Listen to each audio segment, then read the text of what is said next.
The 93X Half-Ass Morning Show podcast is sponsored by Standard Heating and Air Conditioning. We all know January is one of the coldest months of the year, and not that cheery, fun kind of Christmas cold. Nah, just the dark, dank January cold. Standard Heating and Air Conditioning is well aware of this, and that's why they're offering $40 off a furnace tune-up to keep you warm during the Minnesota cold. The last thing you want is to be huddled around an iffy space heater you bought from some shady targeted ad. Oh, and how about this? Standard Heating and Air Conditioning has now been helping Minnesotans for over 95 years. So book your appointment now at standardheating.com. That's standardheating.com. The 93X Half-Assed Morning Show.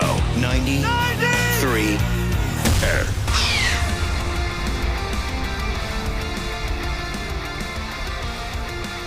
Oh, wow.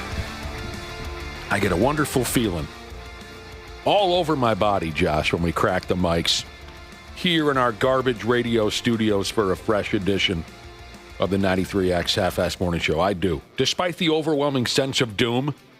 Yeah, you do get that, especially on Fridays. A lot of people look forward to Fridays. You hate Fridays. Can't stand them. Thanks for listening. She's a Wednesday, by damn.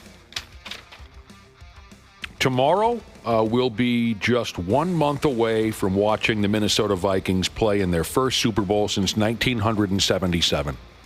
Exciting. We got that to look forward to. Did you think about that this morning, Ashley? No, but When you not saw put the me in a good mood now. Because the Super Bowl is February 9th. Tomorrow will be 1 month away from a historic scene. Playing in their first Super Bowl since 1977, Josh. I'm so glad that I'll be able to see that in my lifetime. I remember that game from 1977. I guess I should say I remember the day. I do, because I was only a 6-year-old. But I remember the day. I remember. It's funny how you can remember, real specific things so many years ago. But I remember my folks having a few people over at the house. I remember the television being on. I remember a lot of jaw-jacking on television about the Super Bowl. And being a 6-year-old, I was really thrilled and excited. And I loved having company over, so that added to the excitement. But I believe, and Josh, you know how little kids operate, I believe I must have burned myself out a little too early in the day, because I recall the very beginning of the game and then waking up on the floor of my folks' living room, and everyone kind of, their faces had changed.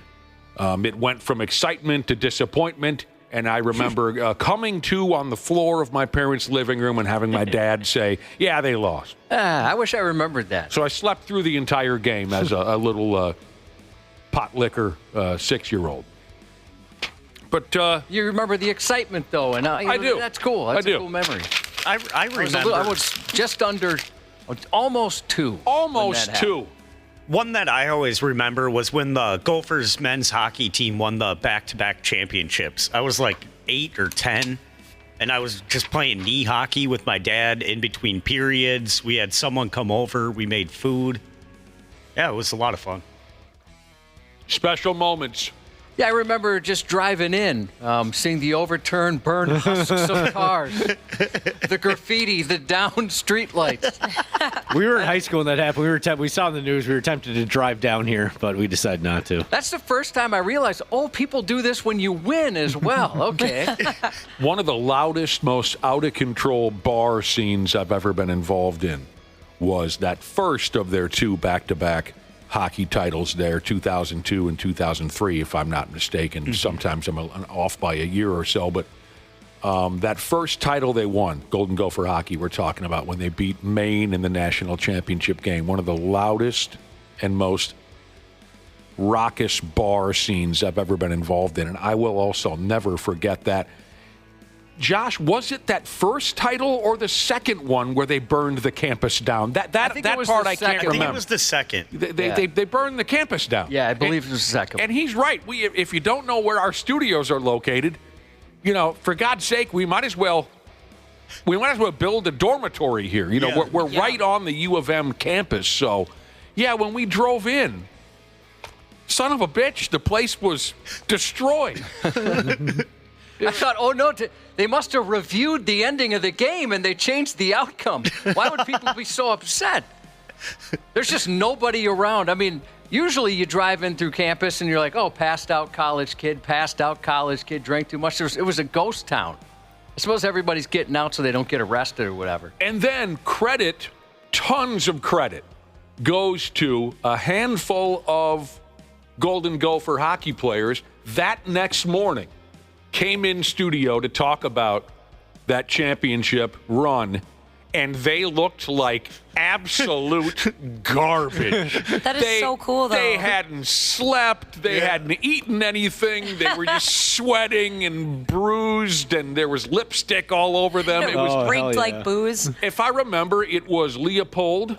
Oh, dude. Matty Kowalska. Who am I missing? Those were the two. Paul Martin. Yep. There was one more. DeMarkey, maybe. Anyway.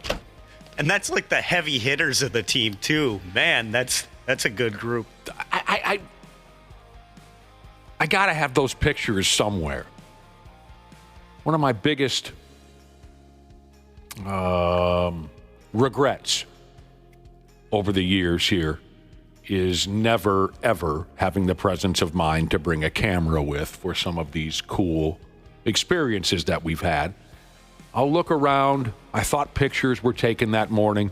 It was the only time Josh and I would ever be considered better looking than Paul Martin, Jordan Leopold, Matt Kowalska, and I think it was Matt DeMar, if I'm not mistaken. But they burned the campus to the ground. And then the funniest thing about, at least to me, the funniest thing about that whole story of the Golden Gophers back-to-back titles and how we believe, at least a long time ago, we believe at least after the second championship, the following year, that was when they burned the college campus down. Do you remember this, Josh? Maybe a year later, Mankato State hockey did something.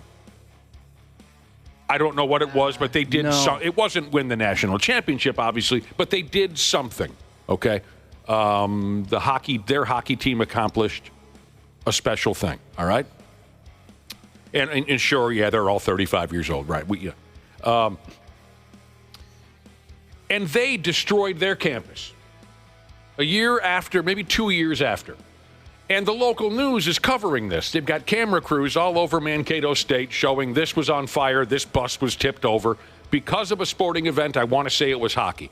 And they cut, the footage cuts to some college kid who stares straight into the camera, and this isn't a direct quote, but he said something along the lines of, "Take that, U of M. We can riot here at Mankato too, brah. We know how to riot too." I like it when people brag about stuff that nobody should brag about. Right, we know how to burn down our city too. Don't you worry. Yeah, I'll never forget sitting there on the couch, and I asked myself, did that kid really just say that? That's one of the dumbest things I've ever heard anyone say. We used to work with a guy who I adored. I loved him. His girlfriend, I liked her for the most part, but she was one of those that would brag about stuff that I'd never heard people brag about. Now, she said she was from Los Angeles, which really meant she lived there for 2 years. She's from Illinois, which is the truth. Right. But she was from L.A., and she would talk about when she moved here for him, that, hey, you guys still write checks here in Minnesota. That was one thing, which I thought, that's a weird thing to make fun of people for. And this is many years ago. Oh, yeah. Shoot, this was... early 2000s, maybe? So she was bragging about how she does not write checks? In Los Angeles, they don't write checks. Oh, well, they're far ahead of us. Jealous. And the other thing was, you guys don't have crime here. You don't have crime here. I lived in Los Angeles. There's real crime. And I thought, well, okay, that's probably good. I love that. I've definitely seen that. People, usually it's L.A. or New York or Chicago, and they're like, you don't know what it's actually like. Good. I'm glad I don't. It's fine by me. You don't know how terrible our subways are. That's great. I remember that, Josh. I love Subway. No, I was talking about the train. I remember you telling me about that all those years ago. Yeah. The gal bragged about how in L.A., where she's, quote, from, which she really wasn't, she bragged about how they have better and cooler and higher crime numbers than we do here. You guys don't know crime. Now I remember what prompted it. So this was early 2000. As a matter of fact, this was 2000 because it was right after everyone called Minneapolis Murderapolis. Okay. Remember in 99? Yes, There I was even do. like a rap song about it. Yes, I do. Which was not very good and didn't really do too much, but still. She she needed to knock us down a peg. We're not really that badass, despite the Murderapolis title. Like L.A. is badass. Like we're running around proud of Right. Yeah, wearing T-shirts. That's hilarious. Now, here's a listener who I believe remembers what I'm talking about. He says, in 2003, there were riots in Mankato after homecoming because the cops kept busting every party. Okay, so it wasn't a sporting event, according to this listener. But I'll never forget that. The kid felt insecure, deep down inside, obviously, that someone might think that the U of M can riot better than Mankato. So he barked it at a television camera. We know how to riot too, dude. I love that. Oh, you're the best. Rosalie said, are people who brag about how much worse their traffic is where they're from than yours? Traffic. Looking for my chapstick. Feeling kind of car sick. Wrap it up for me, Josh. There goes a Ford Maverick. There's a Ford Maverick. Malibu's most wanted. Direct quote. Now, Local 34, Jesus, happy birthday to you. Are people really bragging about that they have more pedophiles in California? What? Huh? I'd like to see that news clip. I don't think I've seen anything related to that, but maybe I'm on a different side of the internet. Hey, everybody I know is a pedophile. I bet you don't even know one pedophile, do you? I didn't know that was happening. All right. Oh, boy. 1 month away from seeing the Vikings play in their first Super Bowl since 1977. All right, Ashley has a few bucks in her pocket, and she wants to part with that money. Here's a little note-ski she passed along before the show. Are you ready, Josh, Dana, Wapple? Yes. And I'm included, too, I guess. Here's how Ashley wants to spend her money. She says, if any of you can guess what IJBOL stands for without looking it up, this is some kind of young person abbreviation thing. If anyone can guess what IJBOL stands for without looking it up on air today, I will give you $5. I'll take your $5. She just learned this. Okay, go ahead, Josh. You got to realize, Ashley, I live with a middle schooler. See, it's more like if you don't already know it, because it's not fun if you already know it. Oh, well, didn't... Well, Wait a minute. The way you, Right? you No, wrote us oh, the I note. meant- started off like- if anyone knows it. Does that mean you're not giving Josh $5 because I meant he- like You're based welching off out of, of bed. I meant like based off of just reading it for the first time because what? Okay, so Josh, you can guess right away. You're going to make $5. You I think? think right? I know what it is. Lay it on us. Is it the one where it's pronounced Eej Bowl, actually? Oh, I guess I haven't heard it said out loud. Yeah, okay. Just in text. Well, then let somebody else guess. IJBOL. I do not have a guess. I have no idea. I just beat off lonely. Good guess. Winner!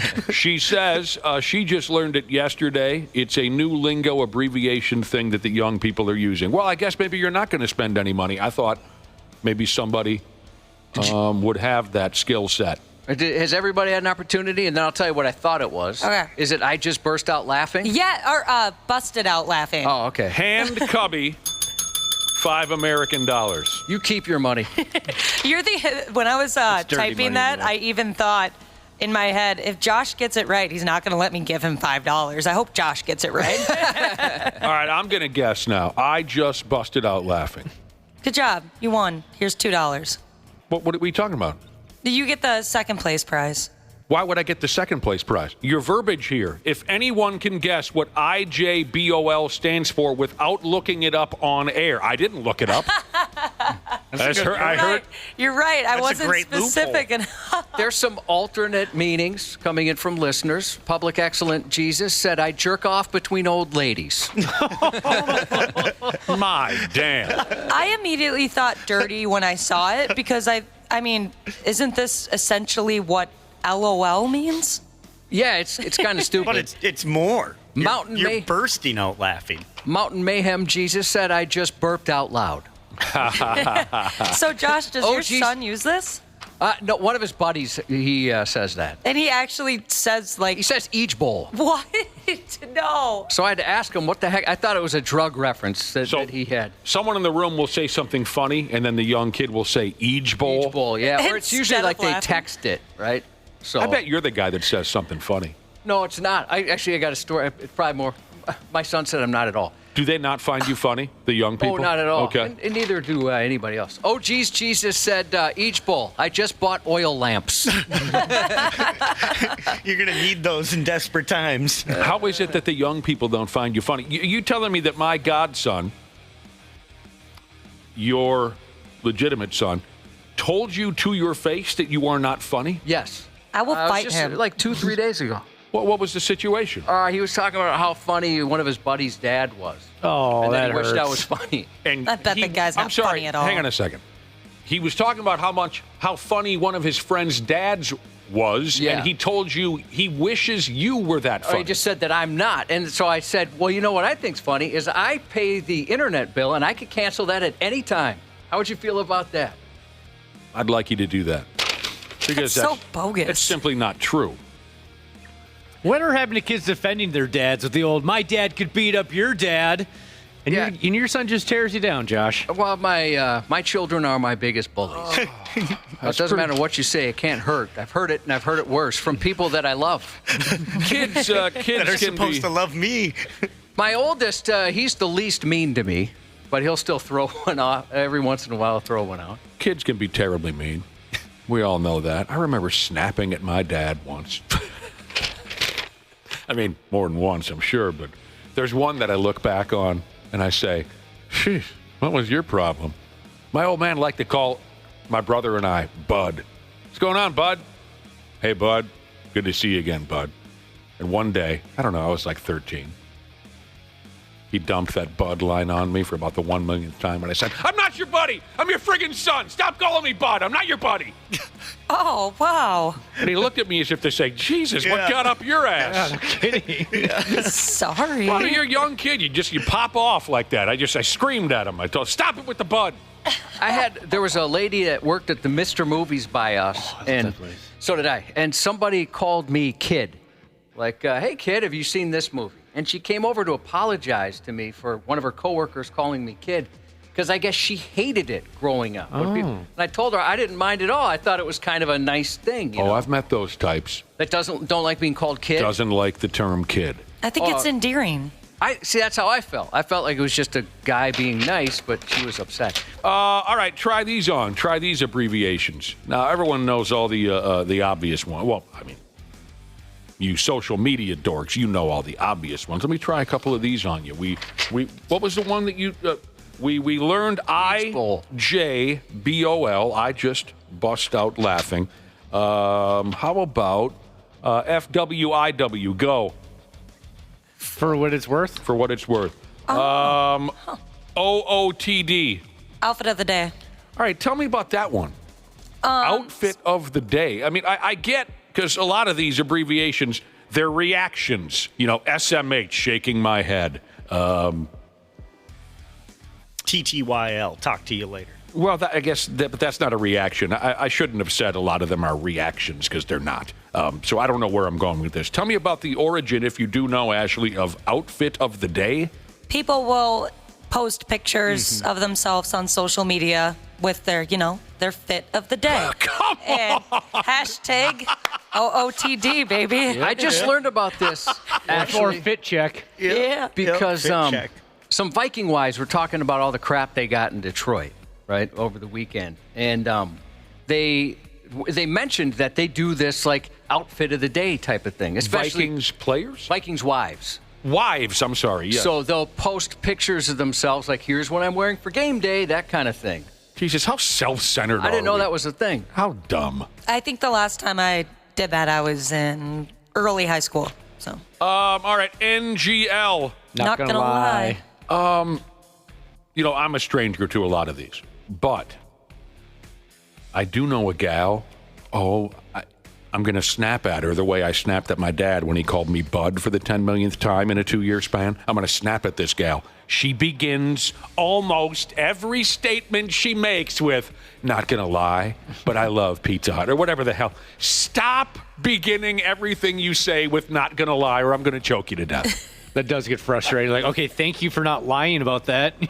AFK, go! No clue. Okay, no, we got nothing. Away from keyboard? That's right. Oh, yeah. Yeah, see, a lot of these are those internet slang. Dana, I know you dominated that kind of thing, the internet stuff. Yeah. Away from keyboard. Remember that was people would use that in AOL away messages back in the day. Yep. And use it gaming, too. If you're playing like a multiplayer game and someone's just standing there, they say, oh, they're AFK. Go kill them. Kill that son of a gun. Yeah. There you friggin' go. It makes me a little. I don't really like the feeling of not knowing all of like the new slang terms. Because when I was younger, I stupidly thought, oh, there wasn't going to be a time where I don't know what the young people are talking about. Like, I'm so locked into the internet. Like, I'll always know what the heck they're talking about. But I have no idea sometimes, and it makes me feel really old. Actually, as you get older, you'll start to take great comfort in not knowing these things. You'll be kind of very peaceful about your just complete ignorance to it all. Hopefully that's true. I just feel bad right now. I think you're going to be all right. I don't like being aware of some of these, the way they talk. Yeah, it's kind of better. There was a gap for me. You know, there's a gap between our older kids and my youngest, so I had a few years where I didn't really know any of the terms. And the ones I learned were way old. I thought like I was on top of something. Like I could try and annoy the kids by saying slay or yeet or something like that they would use, but I was already gone by the time I got to it. Now I hear middle schoolers, they'll throw those out all the time. All these social media abbreviations and all this stuff, I'm completely content to be oblivious. It's annoying. But it does make me think about just slang terms and how different they can be from state to state, maybe even town to town. Now, I had a buddy who moved out to California when we were about 14 or 15, but he'd come back and visit us. And California completely changed the way he talked. I'm not saying that he came back with like a surfer dude accent, but just the slang terms that he used were totally different than the ones we were using here in town. And being 15 years old, 16 years old, of course, you use those kind of terms all the time. But the one that I'll always remember was we were just hanging around. Again, we were 15 or 16, and somebody said something like, hey, Lisa's going to join us tonight. And blankety blank, we're young guys. We're talking about how hot this gal is. Yeah, she's going to come hang out with us tonight. And my buddy who had moved to California says, oh, dude, but is she old? And one of us said, well, no, she's our age. And he goes, no, dude, is she old? And what I came to learn that night was that was their term for loose. Oh. Or a slut. Oh, man. She's old. Is she old? And we were totally thrown by that. I still kind of am. I kinda old, like that. used. Yeah. Yeah. I don't want to bring that back. And that was when I first kind of woke up to, wow, they've got a totally different way of saying things over there. Never forget that, dude. Is she old? Have you used it? I mean, in polite company? Have you ever used it? Oh, we tell the story, now and again whenever we talk about this dude. But no, it didn't catch on. It didn't catch on. Yeah, because it could be confusing. Yeah, Yeah. It was. In that moment, it certainly was. What are you talking about? Hanging out with my old lady. Oh, yeah, your old lady's old, huh? Yeah. All right, here we effing go. Like I said, it's Wednesday. We're going to get Brad Ryder and Randy Shaver into the mix a little bit later. But until then, we'll take a little, it'll be quite a stretch of time until we talk to those guys. Before that, we got to get to the stupid news and things like that. We'll take a break, and we'll come back with that before you know it here on the program. There's a douchiness to them. The 93X Half-Assed Morning Show. Dana here for Standard Heating and Air Conditioning. We all know January is one of the coldest months of the year, and not that cheery, fun kind of Christmas cold. Nah, just the dark, dank January cold. Standard Heating and Air Conditioning is well aware of this, and that's why they're offering $40 off a furnace tune-up to keep you warm during the Minnesota cold. The last thing you want is to be huddled around an iffy space heater you bought from some shady targeted ad. Oh, and how about this? Standard Heating and Air Conditioning has now been helping Minnesotans for over 95 years. So book your appointment now at standardheating.com. That's standardheating.com. Actor Michael Rosenbaum, he knows some of the most talented people in the business. Let's get inside Kevin Smith. This is a great house. Who knew? knew playing Lex Luthor would pay this well. Now I want to see Gene Hackman's place, John Cryer's place. None will be as cool. And let's get inside of the great Tom Hopper. I always love it when you have these long form conversations because you do these press tours. They come with this energy, the host. What's it like? So tight. And I just love just having a normal conversation. And that's sort of what the podcast is. The Inside of You podcast. Follow and listen on your favorite platform. Stupid news on the Half-Assed Morning Show. A little bit earlier on, we were talking about the slang terms of the young people.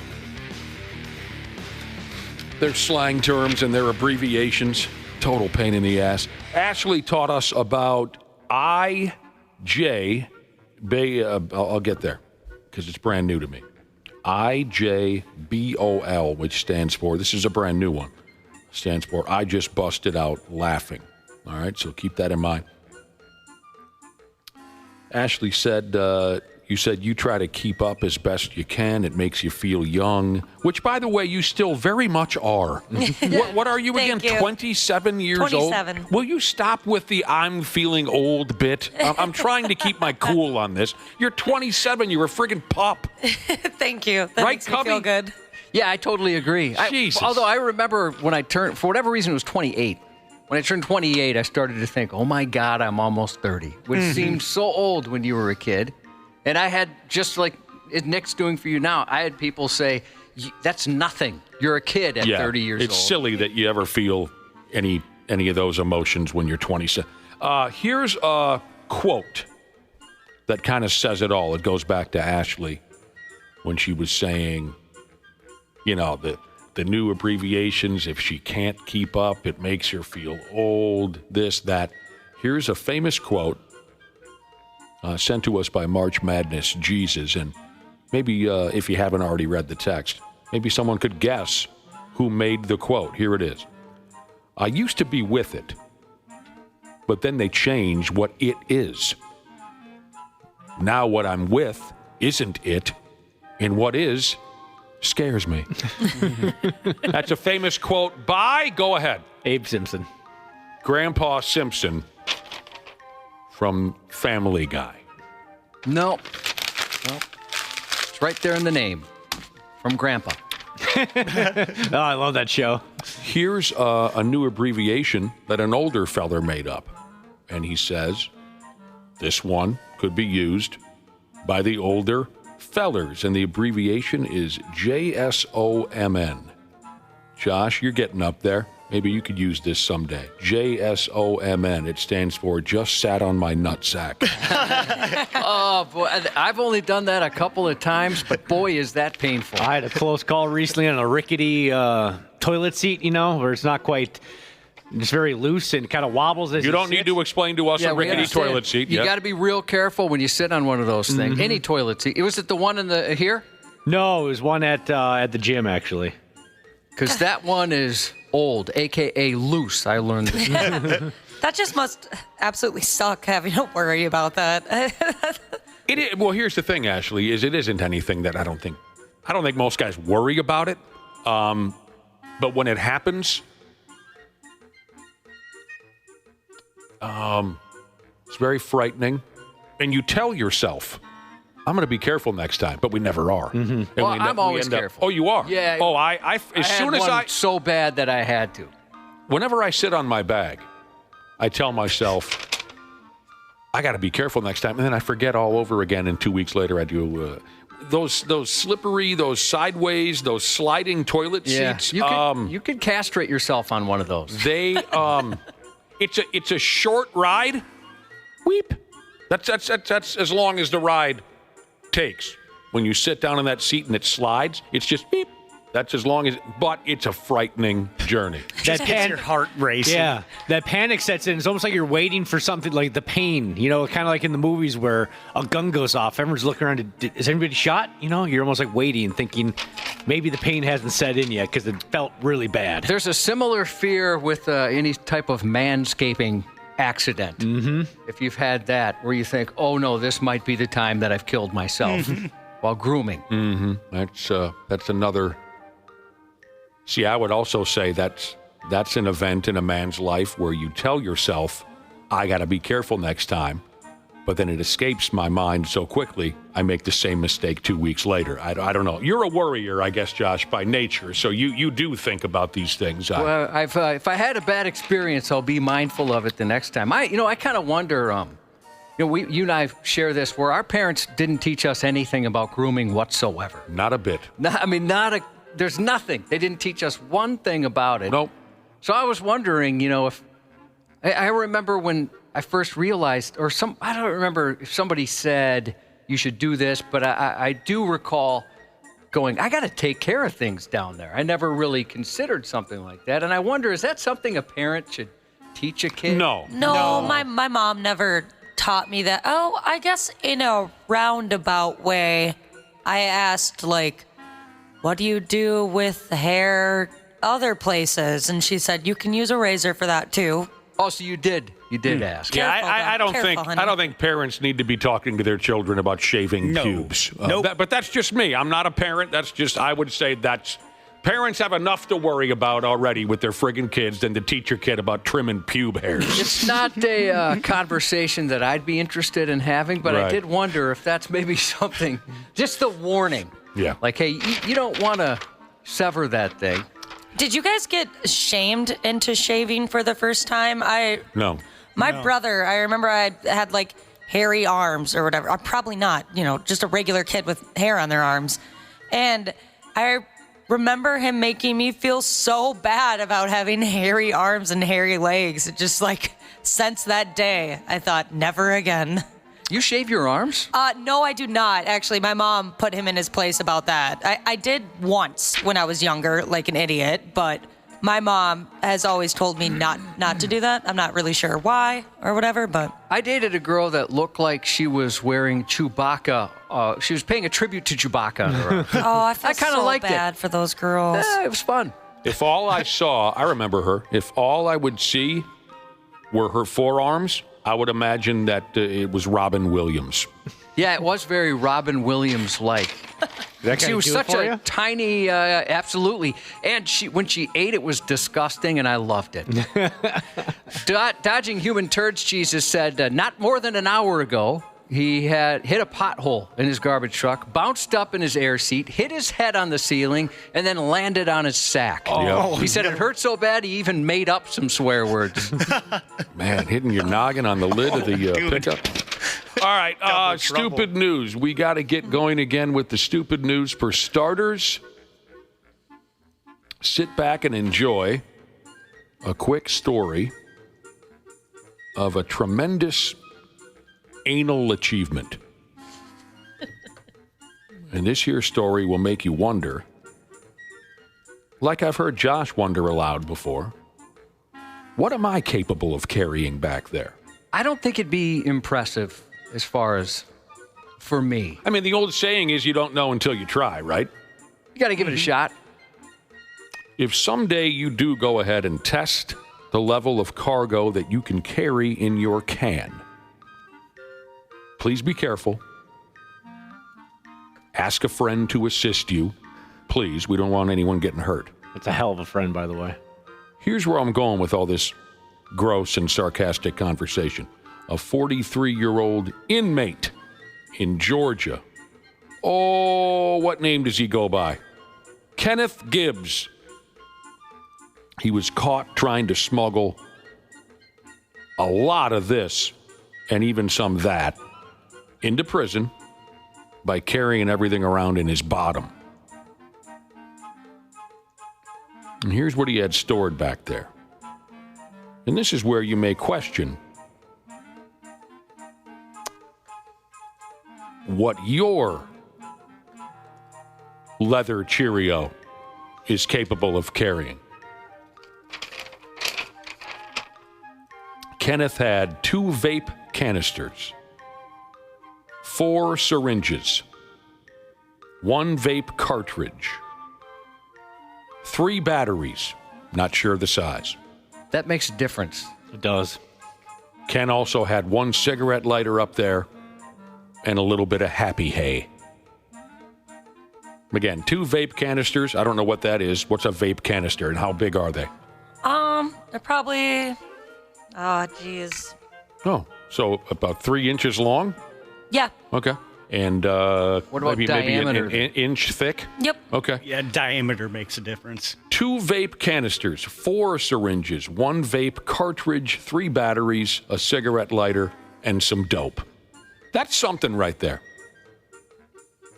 That is something. It's like one of those never-ending purses. It just keeps coming out as they're searching him. Yeah. Like it's like a magician on stage with all the scarves. Yeah. Yes. My first question is, was he able to walk properly? Did he look like he was fresh out of spinal surgery, or was he able to carry on a relaxed posture while hauling all of this cargo? That would be my first question for Kenneth if the two of us ever meet. You just tell the guards, I got a trick knee. That's why I'm hobbling. He's facing multiple charges. Oh, of course he is. But I think this puts him straight in the Cornhole Hall of Fame, which should count for something, I think.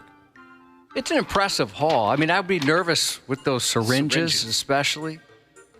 Yeah, maybe hold off on the sit-ups. His mugshot kind of looks like, I've got a lot of stuff in my butt. He kind of has that look on his face. Yeah, we all know that look.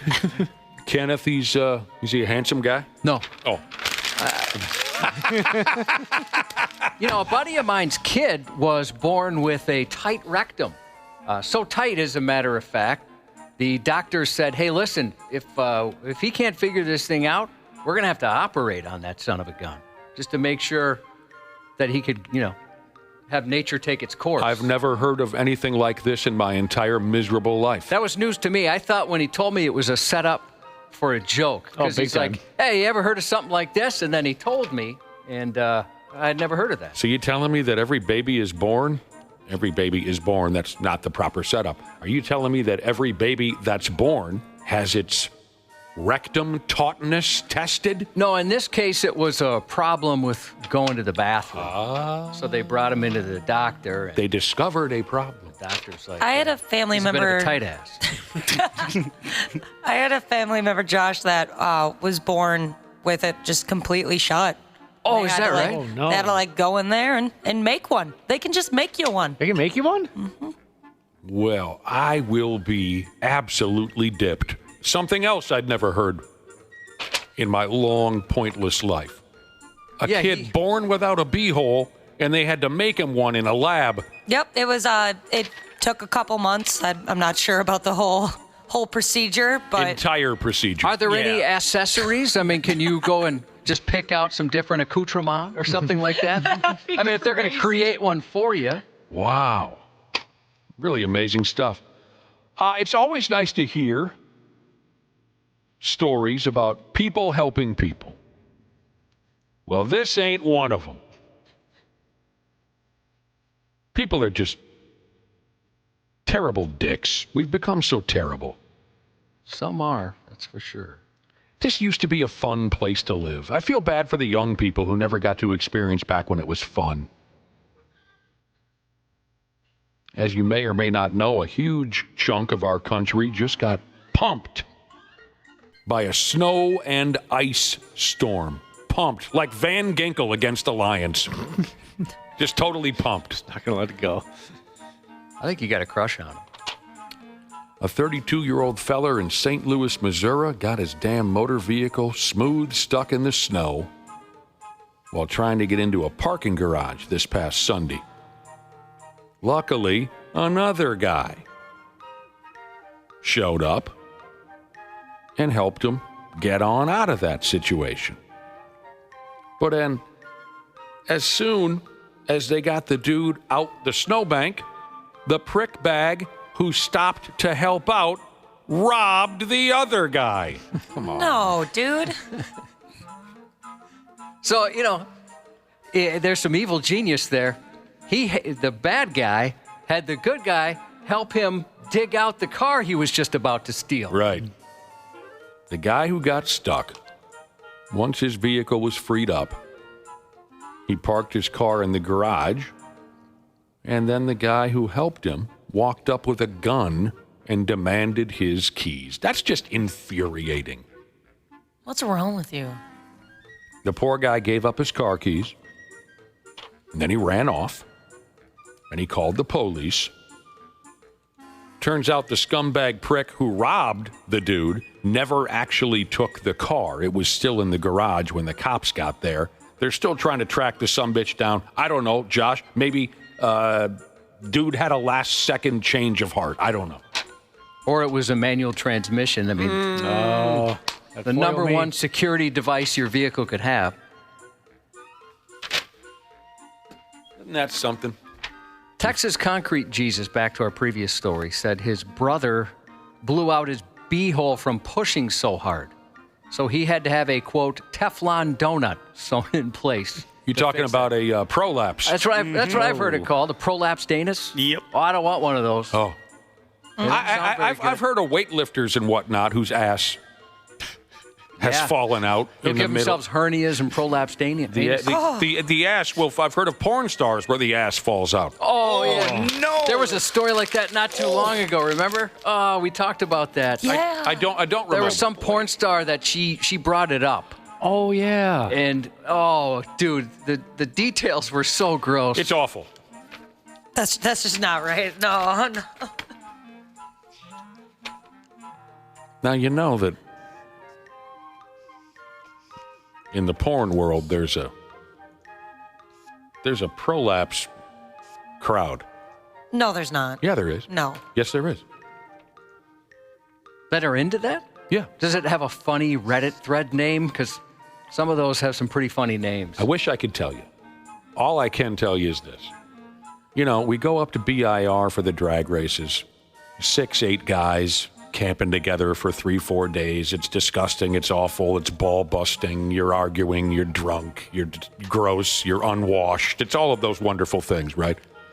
One of my pals, that he gets a kick out of, and you guys all know someone like this, he gets a kick out of sending you the most disgusting pictures on the internet. Everything from blood to feces to broken body parts. He's just that guy that likes to send you a terrible picture. His biggest thrill is sitting with you, right, somewheres, and a good example would be at BIR, and then he sends you the picture, and so he's sitting next to you as you open it up and go, oh, God, right? He, all weekend long up there a few years ago, he kept sending everybody prolapse pictures. And it finally caused one person in the group to completely come unglued. Oh, I would. It was on the car ride home. So we've been putting up with this for 4 days of unwanted porno prolapse pictures. And on the car ride home, he sends another one. And my buddy opens it up and he goes, enough! Stop! I'll tell you what, I have stymied that villain in my life who loves to send that kind of thing. Absolutely loves. There's a couple of favorites that he has. Absolutely disgusting. And there's now a feature on certain phones where you can have images like that. Like AI will look at the image and say, oh, that's naughty. We're going to blur that automatically. So now it's prevented me from seeing some of this disgusting stuff. I do not fall in line with that brand of humor. Me either. I'm very glad that I'm a woman because I don't think that's very common amongst us girls. I do that not kind of thing? Nah, never. I've never experienced it. Based on some of the pictures he sent me, the human body has a lot of veins. And some very prominent. I don't fall in line with that style of humor. Don't find it funny at all when you send me a picture of whatever. I have a different buddy who got me standing in line at a Target and just waiting to check out. And now I know better. If somebody asks me where I am before they send a text message. And it's one of those where the audio is so loud when you open up the text message, and it mentioned that I was watching pornography. And it was just like me and 3 little old ladies in the middle of the day at a Target store. And I couldn't get this thing to turn off. He got me good that day. You're right there intrigued. Oh, what are you watching there, honey? And it was a voice shouting that something. I'm watching porno. Hey, over here, I'm watching porno. It's not good. All right. Here's a criminal charge you're not going to see or hear said out loud terribly often. So I'm happy to be the guy to dump it on you. DWI, and unlawful possession of a monkey. The California Highway Patrol pulled a dickhead over a few nights ago. The guy was drunk behind the wheel of his Rolls Royce. Oh, a big shot, eh? He was drunk behind the wheel of his Rolls Royce. He had some effing dope in the car, too. And also in the vehicle, the cops found a tiny, adorable little 1-month-old spider monkey wearing a pink onesie. This is up on 93x.com. That was filled with cold, wet spider monkey feces. Tiny little spider monkey wearing a pink onesie. You said the photos are up on our wonderful website? Yep. So, the California Department of Fish, Monkeys, and Wildlife scooped up the little peckerhead and took it to the local zoo for what they call here proper care. After they stopped by a couple of bars in the neighborhood, I would imagine. You got to show the monkey off a little bit. Yeah. Says here, Josh, primates are illegal to own as pets in California. Unless, of course, that primate drinks beer and fights with outlaw biker clubs while riding in a pickup with a bare-knuckle fighter/truck driver named Philo Beto in the Every Which Way But Loose movie series. I wonder how tough it is to take care of one of those things. Because it seems like... Pain in the ass, I bet. Yeah, I bet it's very difficult. Massive pain in the ass. I've always wanted one of those little things. Absolutely adorable. A spider monkey. Yeah. Or, I'm not too picky. The kind of monkey that is not going to rip your face off. Yeah. All right, so not... Throw a baby off a building. Not an orangutan. Nothing like that. I was describing from Every Which Way But Loose. 1978, what a terrific movie. And a great song, Every Which Way But Loose. God rest the soul of Eddie Rabbit.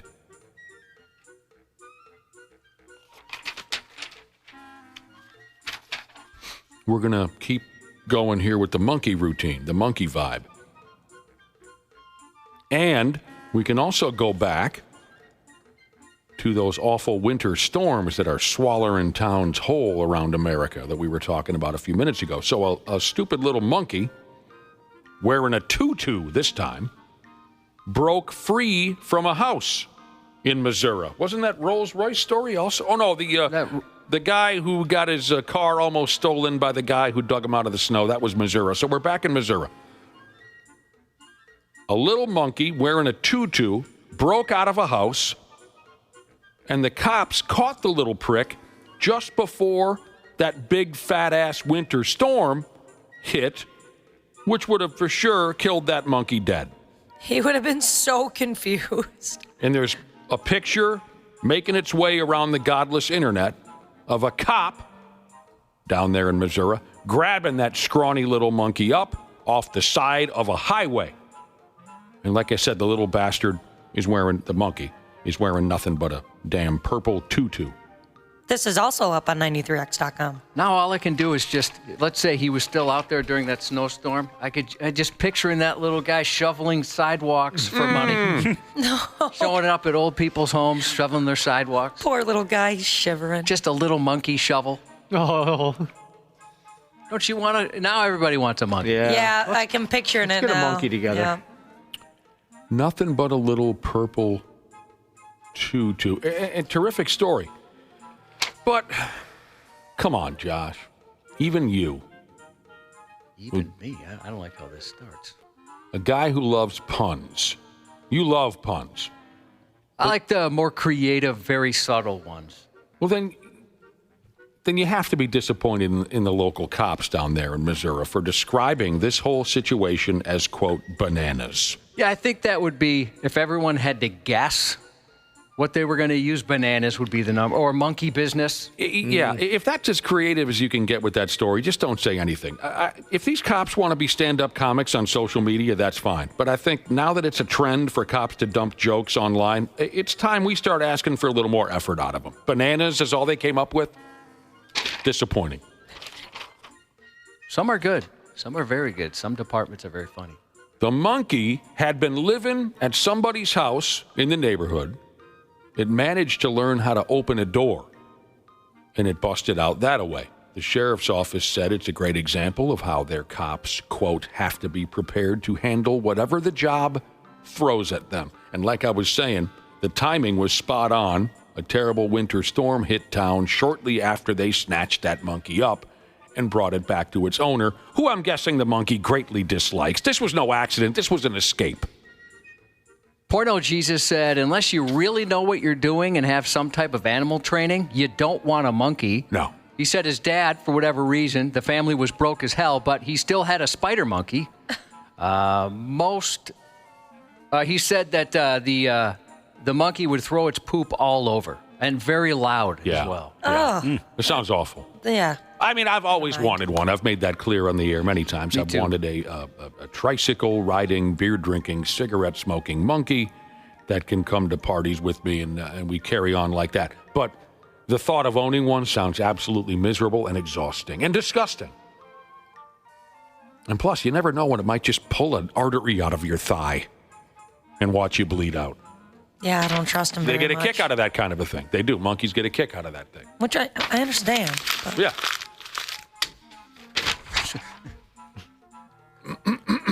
This will test my patience. This will be our final here. The friggin' English. Oh, they get under my skin right now, by God. Now, these are certainly not my words, but I'm going to go ahead anyway, just in case it helps the overall vibe of the story. It says here, if you're a fan of British movies and books, you've probably noticed there's just something quaint and different about life out that way that just doesn't seem to happen in America. Okay, that's the setup.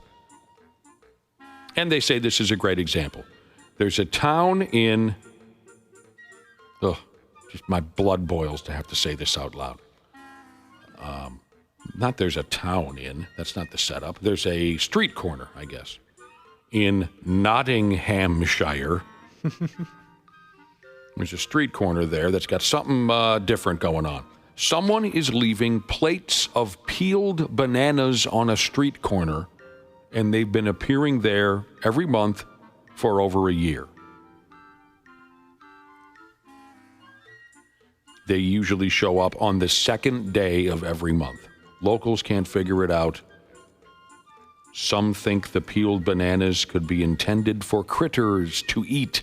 Some think it could be some kind of religious offering because there's a church across the street, but most people don't have a single friggin' clue.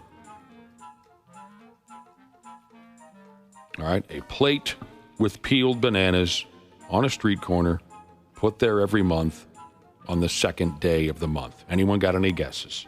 No clue. Yeah, I would assume wildlife, but is there a banana religion out there? Yeah, maybe it's some like black magic kind of vibe. The banana religion. Yes, Josh, I believe it's called Bananarama. Oh, is that it? Yeah, I tried looking it up, and all I got is that you're actually not supposed to litter your banana peels. What? Well, they're not peels. They're peeled bananas. Yes. The peels are not anywhere in the general area, Ashley. Well, good. Then they're not littering. Then That's good. they're legal. Yes. Why did those gals call their act Bananarama? Does anyone have any idea? That's a good question. I mean, there's a lot of dumb band names. We could spend all friggin' week talking about dumb band names. But why did those three babes come up with Bananarama? And you know, one of them, Josh, ended up, I believe, marrying one of our favorite musicians of all time, Andrew Ridgeley from Wham. If you ever have a friend, I hope you have an Andrew Widley, in your life. Ridgeley, yes. yeah. That guy is something else. He is probably the kindest soul that has ever... Anyway, do you have any information on why they named the band Bananarama? Because I quickly got bored with this English banana story. There's something about they just wanted a silly name that expressed enjoyment and lightheartedness. Oh, Well, they knocked it out of the park. There's a song called Pajama-rama by Roxy Music. So they just kind of joked about that. Oh. I kind of wanted it to be a cooler meaning, but I guess that works. Remember when they came at us with that Cruel Summer, Josh? Sure, that was a big tune. What about when they covered Venus? Venus, I'd have to hear it. I'm your Venus. Oh, yeah. And that was the end of it for Bananarama. That's why the one married Andrew Ridgeley, because she knew her career was over. All right. Back to these bananas on the sidewalk in England. One person has put up a sign saying, please, respectfully, no more bananas. No more bananas. What's your problem? They say the uncollected plates and rotting bananas leave such a mess. But then that individual decided to take the sign down. They had a change of heart. They say, I don't really want to make it like a feud. I don't want this to become a big thing. The bananas must be a special thing for someone, and I wish them well. But if they could come back and clean up the mess a few days later, that would be lovely. I'm a banana fan. I hate them. Do you really? Yeah, texture. Oh, yeah. It's unclear if the cops are looking into this. Probably ought to set up some cameras or something, huh? If you really care to find out who's pulling the bananas on the plate gimmick. Man, the English get more annoying every day, Josh. So one of the theories there was that it was some sort of religious offering. Oh. And we were wondering, well, what religion would have bananas associated with it? And the love doctor, Jesus, said, all religions are bananas. And I know there's plenty of people that feel that way. There you go. Sports on the 93X Half-Assed Morning Show. Oh man, get that bleep button ready. No, I was mad. It was a dirty play by a dirty player, and it's just unfortunate. But you know what? In the end, you let the emotions run, and then you calm down and you move on. Pigs GM Bill Guerin there talking about that slew foot move that put Jared Spurgeon on the injured list from a few games ago. Bill Guerin, he says, dirty move by a dirty player. Fair enough. Hey, before we get to a quick sports report, we were having a conversation a couple of minutes ago. Oh, about teaching your kids this. You teach your kids that. You try your best. They ignore you. Later in life, they hate you. Josh was wondering, grooming. Is that something you teach your kids? Grooming? I think we all decided the answer is no. That's where we went with it at least. Grooming? Maybe let them figure that out on their own. Got a text message from a listener that encountered a female once who said when the time comes, she will hop in the shower with her daughters to show them how to shave. And this listener says she acted like that was completely normal, and I'm not so sure about that one. We don't need that. That's a little different. Oh, my God. A little different, huh? If my wife decided that's how she wanted to teach our daughter, I might have a word or two with her about a word or two. Maybe we could come up with something else. Oh, my damn. There's got to be some sort of educational article we could send versus doing something like that. But yeah, especially now with the internet. You don't need to do that. They'll look it up. They will likely look it up. That's a good point. Yep. Now, interesting story. It does bring up one of my favorite damn stories. One of my best pals. He's got two older brothers. So when this good friend of mine was about 12, so his older brothers would have been something like 13 and 16, their dad decided today was the day to teach his sons about sex, my bro and his two older brothers. It's time to have the sex talk, Dad says. So what he did, sat them all down in the living room and put on a porno movie. Man, that's so cool. See that? That's a facial. Oh. See that? Okay, that's a vagina. No. That's an erect penis. That's a... Dad? What? You didn't understand the first time I said? I thought maybe he left the room. No. Dad brings a VHS porno movie into the living room and says, boys, sit down. It's time to learn about... And even a graphic one. Yes. He fires it into the old VCR, hits play, and says, that's a boner, that's a vagina, that's a set of cans. Here we go. And, and that's your Aunt Margaret. Oh, God. Oh, boy. And my pal said it was just absolutely the most miserable, embarrassing, awful, as you can imagine. I would just start crying. If this were nowadays, he probably would have already seen a porno. Or maybe he had at that age anyways. I don't think so, actually. Easily accessible. Yeah, it is. Now, back in those days, it was not. Oh, I can't I can't imagine. All right. I was 12 when I saw my first one. Yes, and it was called, damn, you've told the story. Joy. Joy. It was called Joy. I was told we were going to be watching Point Break. I think that was the movie. And, it wasn't that. It was. Well, you were older than 12 in 19. Yeah, that's what I'm saying. Maybe that wasn't the movie. Yeah. But I remember whatever the movie was I was excited about, and then they put that one in. Yeah, old Joy. She got the job done, I bet. That movie has disturbed me to this day. Yeah, Brett, you know Joy. If you've seen the movie, you know what I'm talking about. It's terrible. I've seen it. It's a crime, is what it is. Pigs made it fun last night with a comeback win. The Wolves won again. Randy Shaver and Brad Ryder will be here very shortly, about a half hour, and we can get into all this nonsense. Don't go anywhere. Josh's news is coming right quick.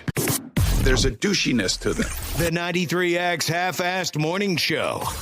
Dana here for Standard Heating and Air Conditioning. We all know January is one of the coldest months of the year, and not that cheery, fun kind of Christmas cold. Nah, just the dark, dank January cold. Standard Heating and Air Conditioning is well aware of this, and that's why they're offering $40 off a furnace tune-up to keep you warm during the Minnesota cold. The last thing you want is to be huddled around an iffy space heater you bought from some shady targeted ad. Oh, and how about this? Standard Heating and Air Conditioning has now been helping Minnesotans for over 95 years. So book your appointment now at standardheating.com. That's standardheating.com. Welcome to the jungle, clones. It's the Jim Rome Show podcast. The greatest and loyal fan base ever.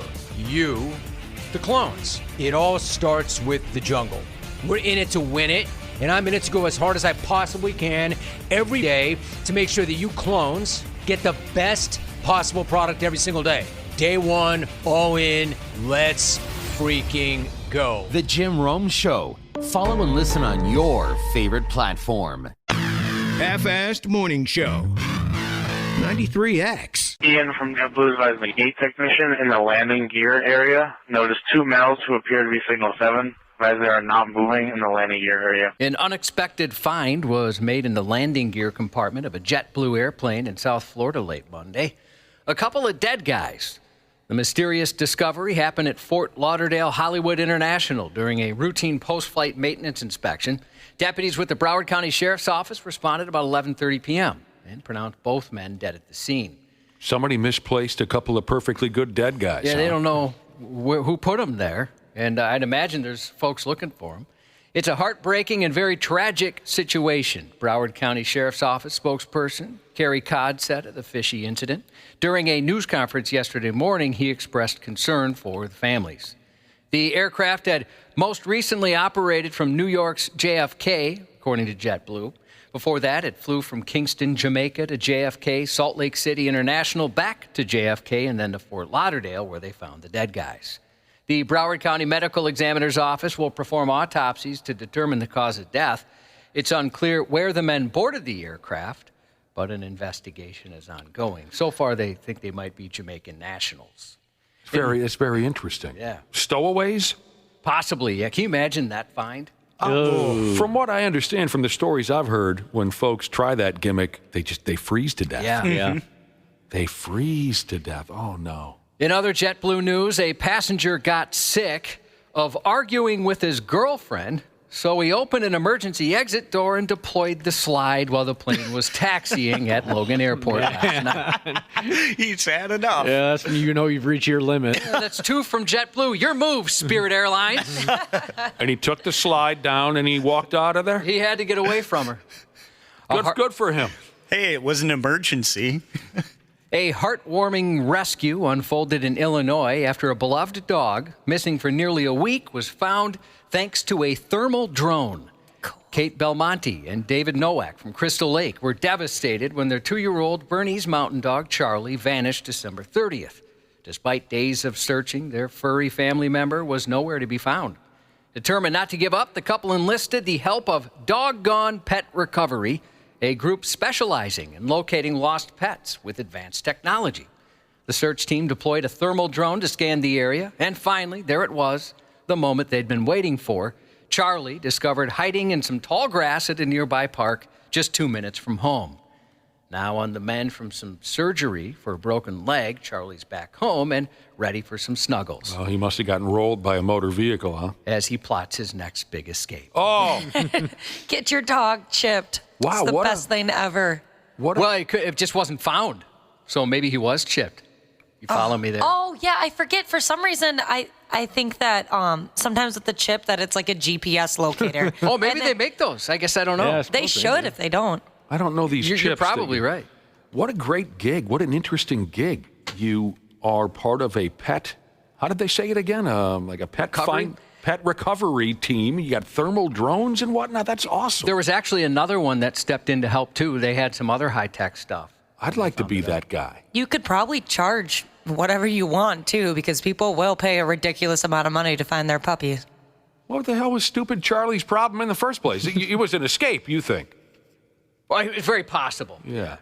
He was hiding. He was sitting in a towel garage going, they're never going to find me. They're not going to spend the money on a thermal drone. Son of a bee, there's a thermal drone. They're right there. I'll try this again. A task force is recommending the decriminalization of magic mushrooms here in Minnesota. In a hefty, nearly 200-page report, the Minnesota Psychedelic Medicine Task Force highlights the mental health benefits of the mushrooms. By a 2/3 supermajority, the group is urging the state legislature to create a regulated clinical program for the therapy, decriminalize the use, and ramp up funding for psychedelic research. Really helping combat things like depression, anxiety, PTSD. The report is meant to be a long-term resource for the state, the chair of the task force said. We need someone to introduce the bill and move it through the system, she said.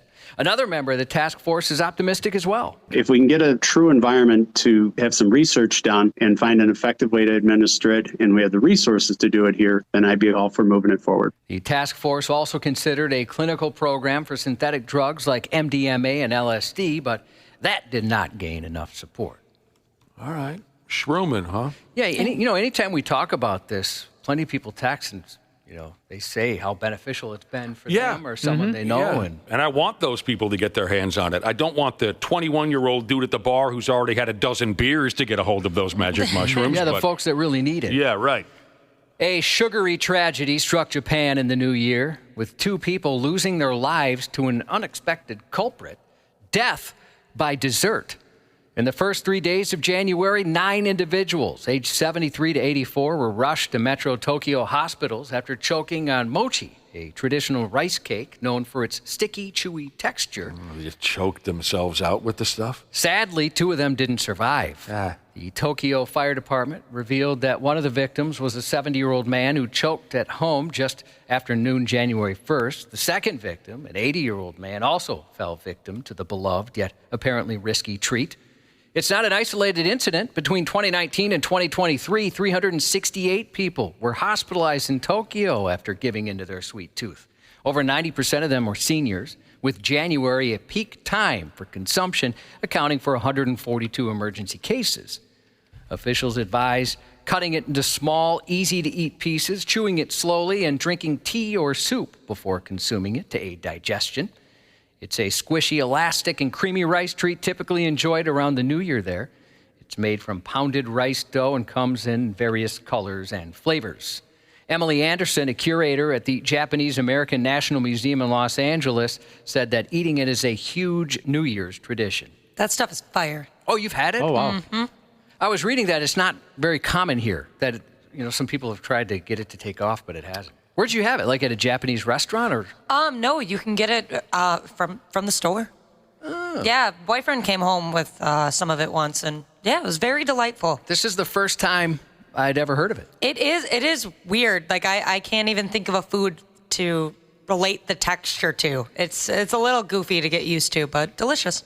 Josh, remember when we were in Jamaica and you hopped up out of your chair to beat up that man over an argument about Mardi Gras?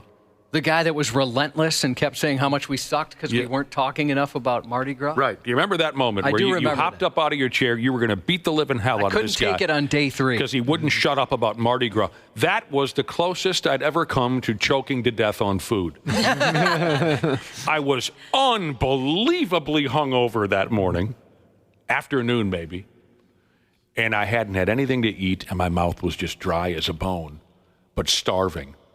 And I had just taken a big bite of this cheeseburger. And that's right when Cubby hops out of his chair to beat this guy up, and it startled me so much, I began to choke on the cheeseburger.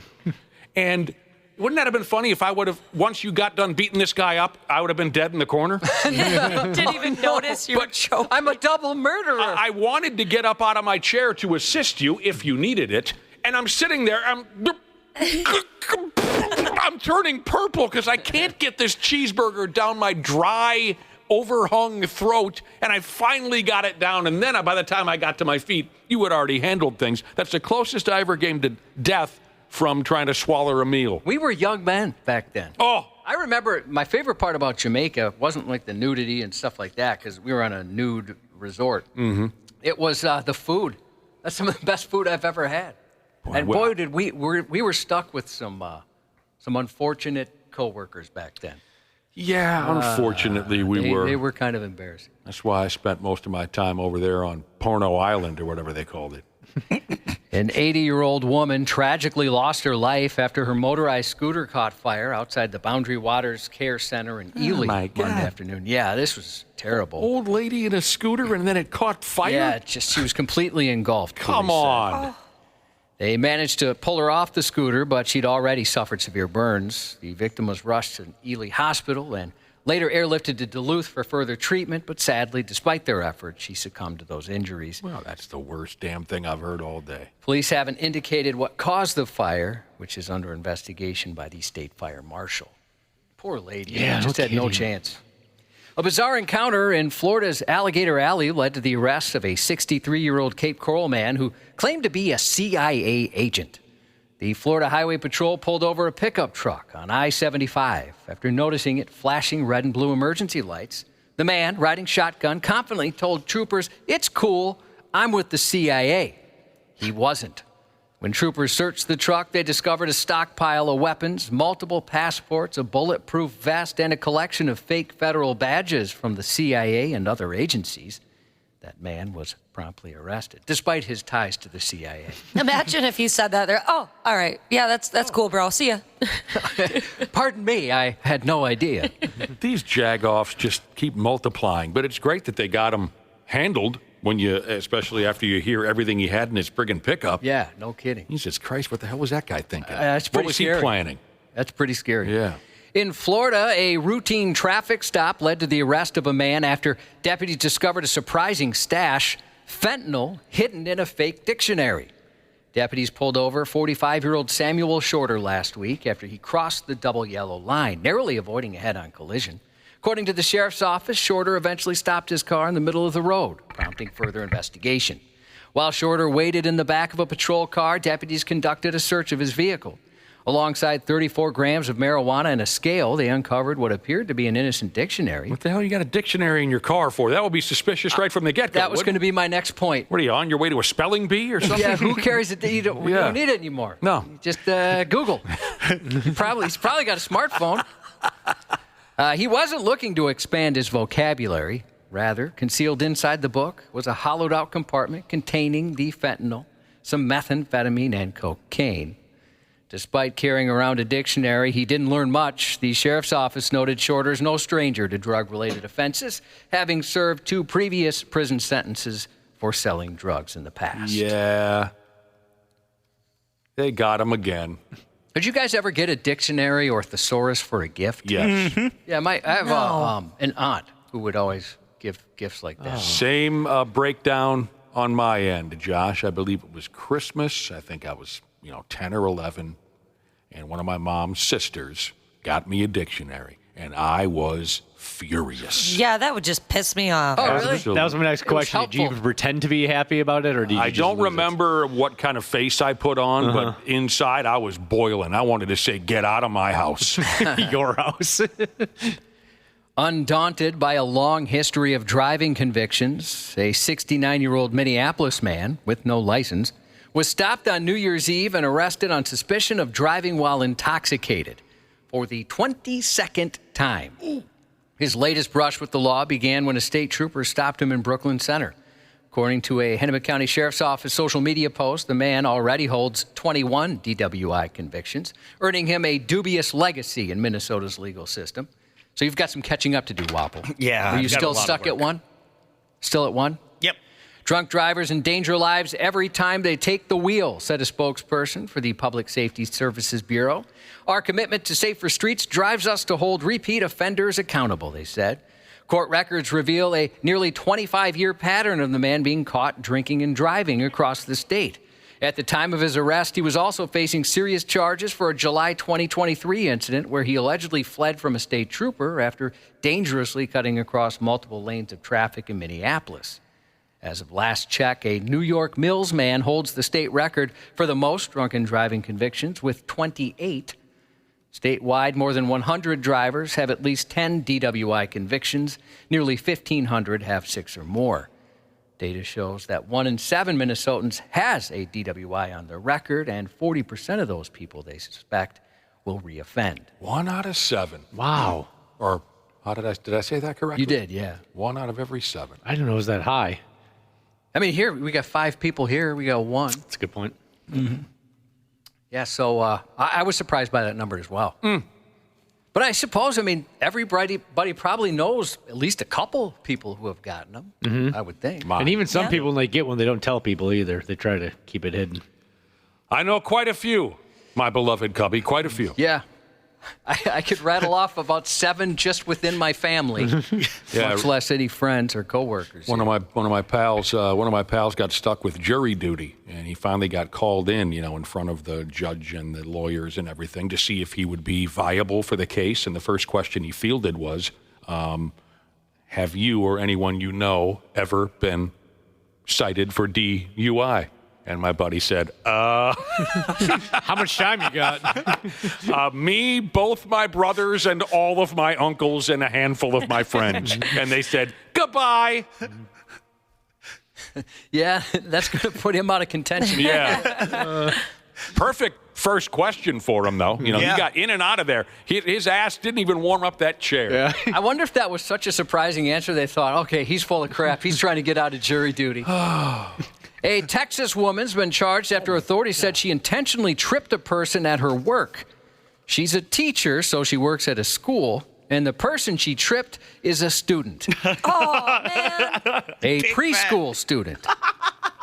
A nonverbal and autistic preschool student. Oh, it just keeps getting worse. When Wapple started laughing, I was just waiting for him to hear that twist. Yeah.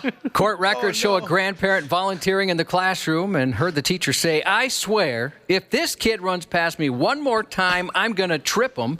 And then she did. A teacher struck her foot out in the little boy's path, causing him to fall and cry. The preschool-age student, who again is autistic and nonverbal, was running back and forth while self-soothing, court documents said. Huh? The teacher didn't care. They said, is it called a stimming? Yes. Yeah. So they called it stimming, which is a form of self-soothing for someone who's autistic. Okay. Teacher didn't care about that. The enraged instructor, Lynn Shin, who let the frustration win, told investigators she was frustrated and tripping the child was a, quote, split-second mistake. I'll be. Lynn Chin quit after the incident, calling it a wake-up call and said the job may be too stressful for her. Wow. I'd say she's probably not cut out for it. She's made herself out to be a terrible person. Yeah, what a POS.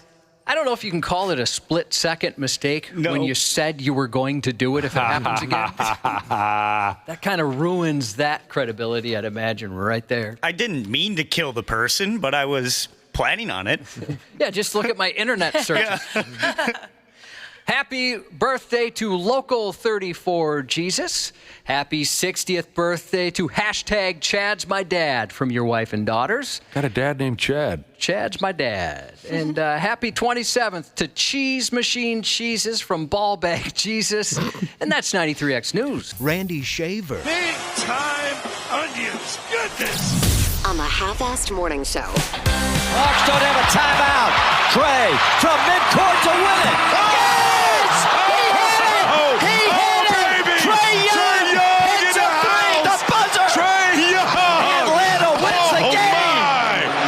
Trae Young gathers himself and says, "Good night, Utah. We are out of here. Thanks for coming out. God bless." Woo! That's a fun call. Was that Dominique Wilkins? I don't know who's on that call. I thought Dominique Wilkins was the color commentator. How do I say that? Commentator for Atlanta Hawks television. That was a fun moment last night. Trae Young of the Atlanta Hawks won a game for his club last night by nailing a half-court buzzer beater on the road in Utah. Tough place to play. That video is up on 93x.com if you want to see it. Quite the shot. And it was a swish, too.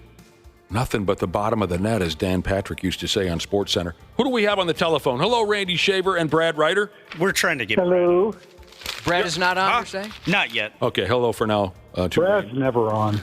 No, he's off. Yeah. He's just been slightly off ever since he left Clara City. Yes. Slightly off. Nice to talk to you again, Randy Shaver. Keep in mind, at 8 o'clock this morning, 28 minutes from now, we'll be speaking with Marcus Foligno of the Minnesota Wild. So get some hockey questions ready.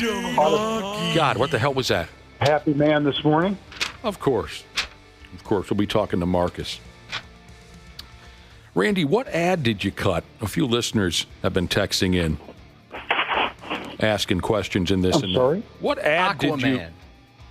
What ad was it where you, you refer to yourself as Aquaman? You make a reference to the Ass Man nickname? It was for Aquarius. Aquarius. Okay. When did you become funny? I told you off air, he's always been funny. Because that's Thank you, Josh. Listeners have been texting in very complimentary towards you, Randy Shaver, over your Aquarius ad where you say, hey, tell them the Aquaman sent you. That's a great line. And he's been able to be more funny now that the reins are off. He doesn't have to worry about the Carol Evan bosses up his butt. Right. I think once you started growing that wicked beard that you've got now, that's when you became funny. Yeah, you got a beard going. I'm glad you brought that up, Smashley. Last night, I'm wandering around the house, and the friggin' wife pulls out her cell phone, because she's one of these social media dorks. I don't get involved in it. Total nightmare. It's evil. The wife pulls out her cell phone and shows me a social media picture where you have grown a beard, a real thick, manly beard. Didn't think I could do it, did you? I doubted you.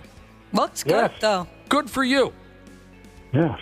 Good for you. Yeah, I just, my wife has always been bugging me to grow one, and obviously I didn't have the desire to do it when I was on TV. Just didn't feel like that was something I should be doing. But I thought it was against the rules, like the Yankees can't have... Yeah, it's not really against the rules, but it's just kind of, I don't know. I just felt like, for me, it wasn't probably the right thing to do. My wife always wants me to have a beard. She hates my face. I'm confident she hates it because she wants it covered by something at all times. Well, why don't you? Because I've told you a million times that you look terrific with a beard. Definitely. I don't know. It just, for whatever reason, it just... it gets scratchy. Yeah. It gets smelly. Gets annoying after a while. Well, speaking of hating faces, I'm here and Wappa wants me to say something so that the phone works.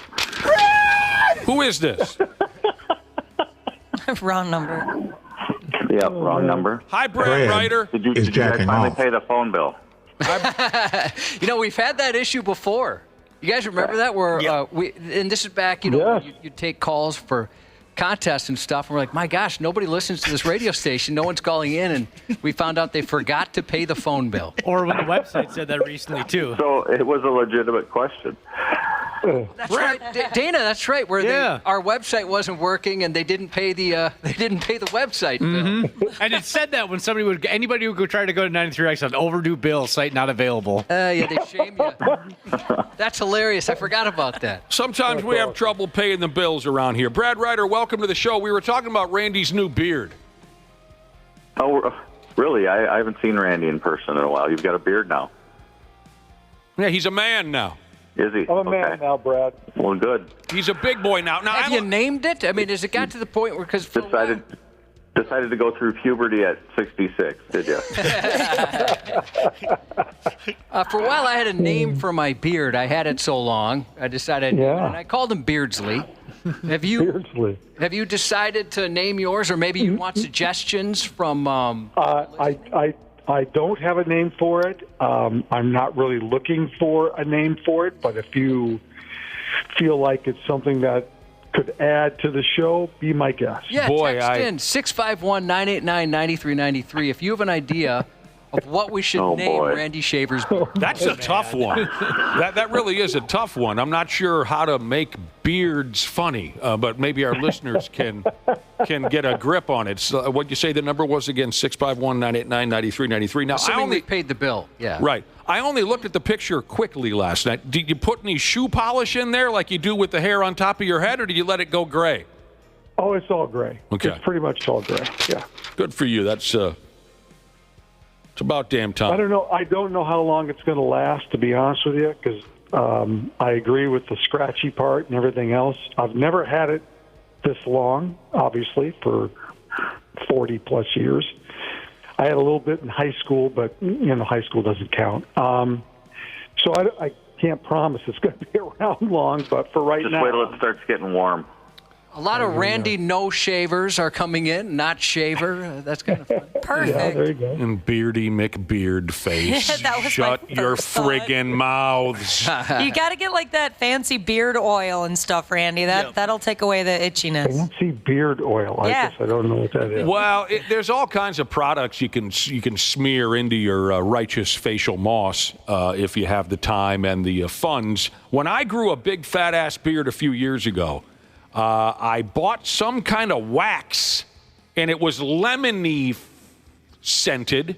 And number one, it smelled great, and it really did it did a decent job of keeping things in line as opposed to having stray hairs shooting in all different directions. That was one product that I did enjoy. A couple years ago, as a joke, we bought my daughter's boyfriend some mustache wax. He's a young man, and all the young men have mustaches now. Yeah, Top Gun Part 2. And he loved it. And now he uses mustache wax on a daily basis. Does he ever dish out mustache rides? We're talking about my kid here. So back to the original conversation. Randy Shaver, cute ad you cut for Aquarius, where you make a reference to the Ass Man nickname we hung on you 25 years ago. You've come a long way with that bit, because there was a time when you would get friggin' pissed when we would call you the Ass Man. So much has changed. It's a welcome change. What about the Flavor Shaver? These are coming in so fast, we're going to take some time to... That's got to be it. Flavor Shaver, butt brush. Grass grin. I like all of them. All right, we'll talk about the pigs here in a few minutes when we get Marcus Foligno on the line. Let me just try to get organized. There's a lot going on here. Let's put that aside from Marcus. I got some pigs information. The Wolves won again. Yes. Timberwolves. On the road, playing at the New Orleans Pelicans, Anthony Edwards keeps pouring in points. He scored 32. The sumbitch has scored 122 points in the last 3 basketball games, and that's some kind of Timberwolves record right there, I guess, for most points in a 3-game span, if that means anything to you. Sure. Watched by Edwards. Edwards, cookies, off to the races, and the hammer! Edwards with the highlight. Is cookies a new one, or is that something he says? Do you know the reference when he says cookies? It means you've stolen the basketball. You've stolen their cookies. Oh, gotcha. It's cute.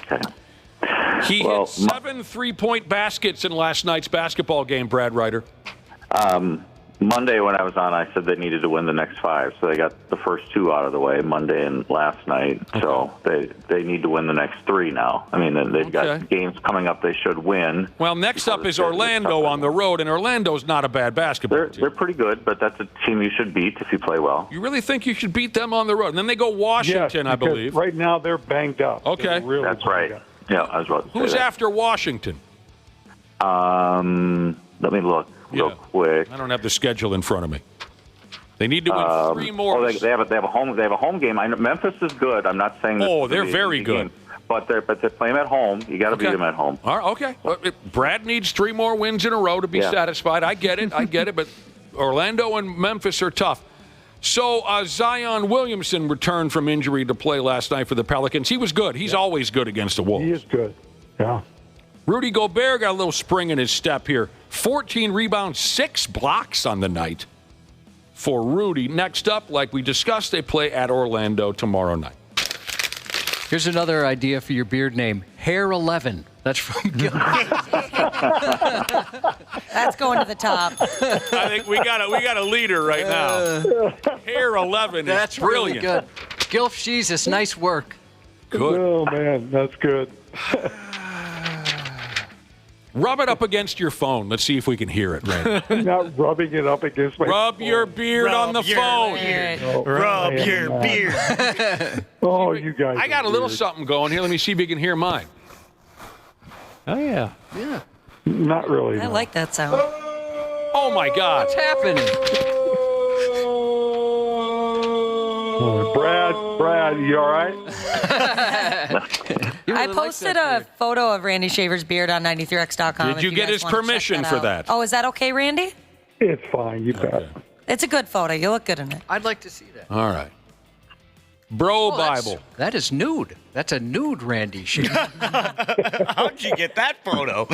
Where do I see this? They're easy to come by. Naked pictures are. They're all over. They're all over the place.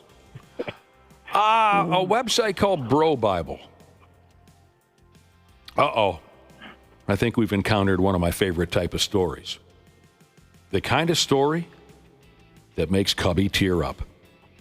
Do you already know where I'm going with this, Josh? Yeah, I've got the audio for it. It's we've got a file here, a file cabinet with stories that have made me tear up over the years, and this one is leading the pack. It's such a fun, wonderful video. And by the way, the all-time record for tears, as far as stories that make Cubby tear up, is the all-time record holder still that kid who hugs Lamar Jackson of the Baltimore Ravens? As far as sweet stories As far as the amount of tears that fell down your face. Oh, yeah.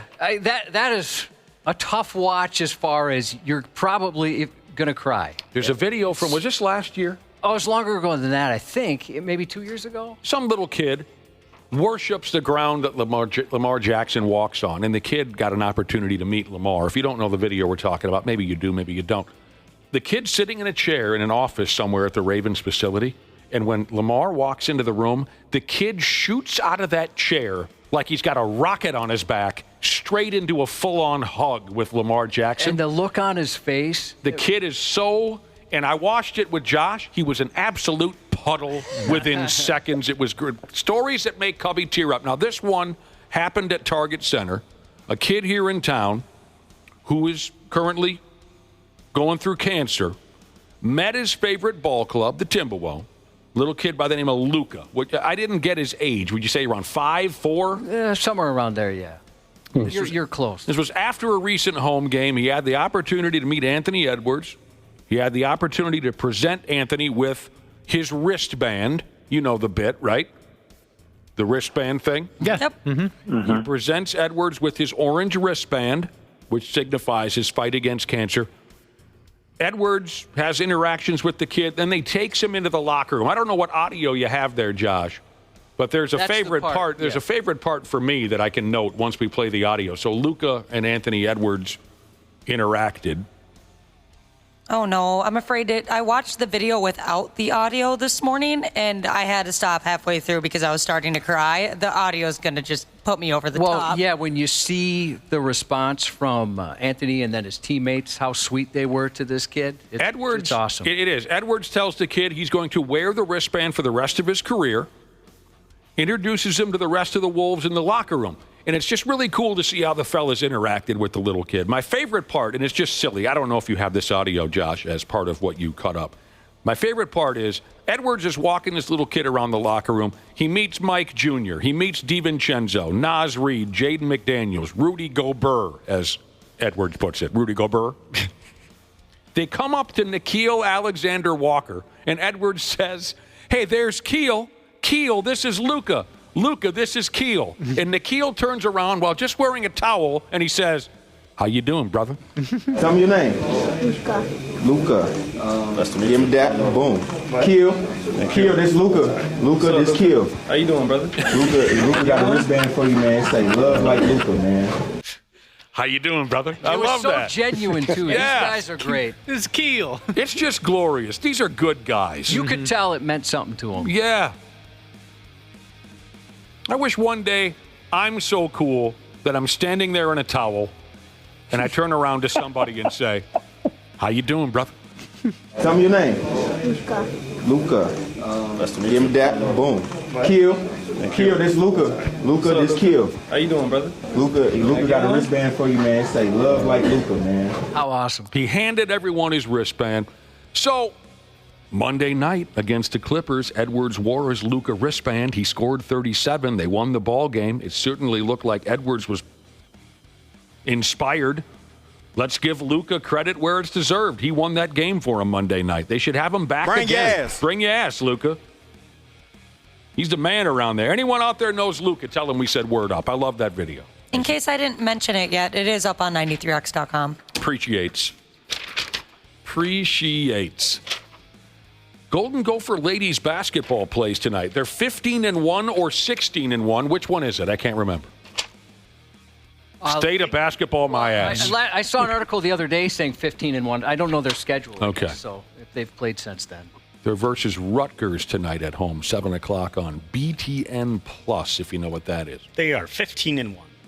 There you go. While we're rapping about women's basketball, the day might be coming for the top current female player, Angel Reese. The day might be coming where Angel has to step aside and let a new gal take the reins. A high school gal in Indiana by the name of Kira Reynolds. She just messed around and recorded the state of Indiana's very first quintuple double. Wow. That's filling in a box score right there. Mm-hmm. Kira Reynolds, currently committed to play basketball at Purdue. Ew. Over the weekend, she dumped that quintuple double. And if you're unfamiliar, that's when a player records double-digit points in blocks, rebounds, steals, assists, all in the same game. She plays for a school called Washington High. She recently became the first player from Indiana to reach 1,000 points, 1,000 rebounds, 500 blocks, 300 assists. In her career, she still has 6 high school games left. She's averaging around 16 points a game, 13 rebounds, 6 blocks, 6 assists, 3 steals a game. How tall is she? I don't know, Brad Ryder. I watched the video, but it's tough to tell. I bet she's a post player. Well, I was just going to say, 16 points a game is fine, but she obviously isn't shooting threes then probably. She's a tall gal. I guess I should have been more clear. It's just tough to tell how tall when, as you know, high school and junior high age kids can be 3'3" and they can be 7 foot. You know, there's such a range and size there. In the game where she went ahead with the quintuple double, her team won 85-12. Oh boy!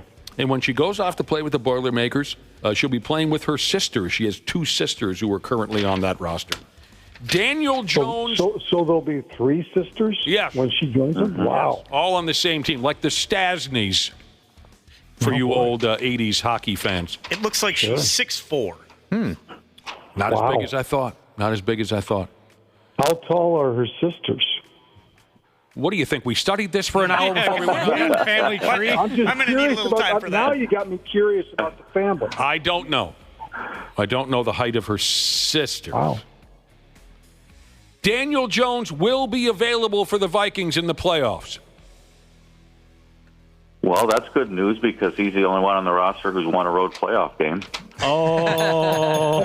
That's true. Yeah. The Vikings announced that they signed Daniel Jones to the active roster and waived some other quarterback dude by the name of Brett Rippon. So if this and that goes bad with Sam Darnold, you know, some other bad things happen with whoever the backup is, Jones will handle it. Yeah, I don't think Jones will. He'd be the 3rd quarterback on their roster. He wouldn't be the backup. I know. That's what I said. I said if something happens to the backup and some other bad things, Dan Jones has got this. It'll be a story like, 30-some years ago when Phil Simms went down, and everyone said, Phil Simms, who played quarterback for the New York Giants, and everyone said, oh, God, who's the backup? Jeff Hostetler. We've got no chance. Jeff Hostetler, look at the guy. He's got a dopey mustache. He's tall and awkward. Hostetler went ahead and won the Super Bowl for that ball club. I'd love to see Daniel Jones take some snaps for the Vikings. You laugh at the guy, But you were also laughing when Darnold pulled the Vikings jersey over his head for the first time. Let's get Daniel Jones some reps with the starters on Monday. Like I said, 2 years ago, we weren't laughing at him at this time. No. It looks like we may have been laughing going into that game, thinking Vikings had a great opportunity to win that game, but not afterwards. It looks like Reynolds' sisters are 6 foot and 6'3". You shouldn't have even given them the satisfaction, Wapple. You shouldn't have even given them the satisfaction. Thank you, Does she have any brothers? Yeah. What about her? How are they? Yeah, they're 6'5" and 6'2". Can you look up her paternal grandmother? Yeah, of course. What is her dad's astrological sign? Capricorn. The Vikings-Rams game was picked by CBSSports.com. The Vikings-Rams game coming up Monday was picked as the best of all the upcoming wild card matchups. You guys got the balls to make a pick yet? Bless you. Sorry about that.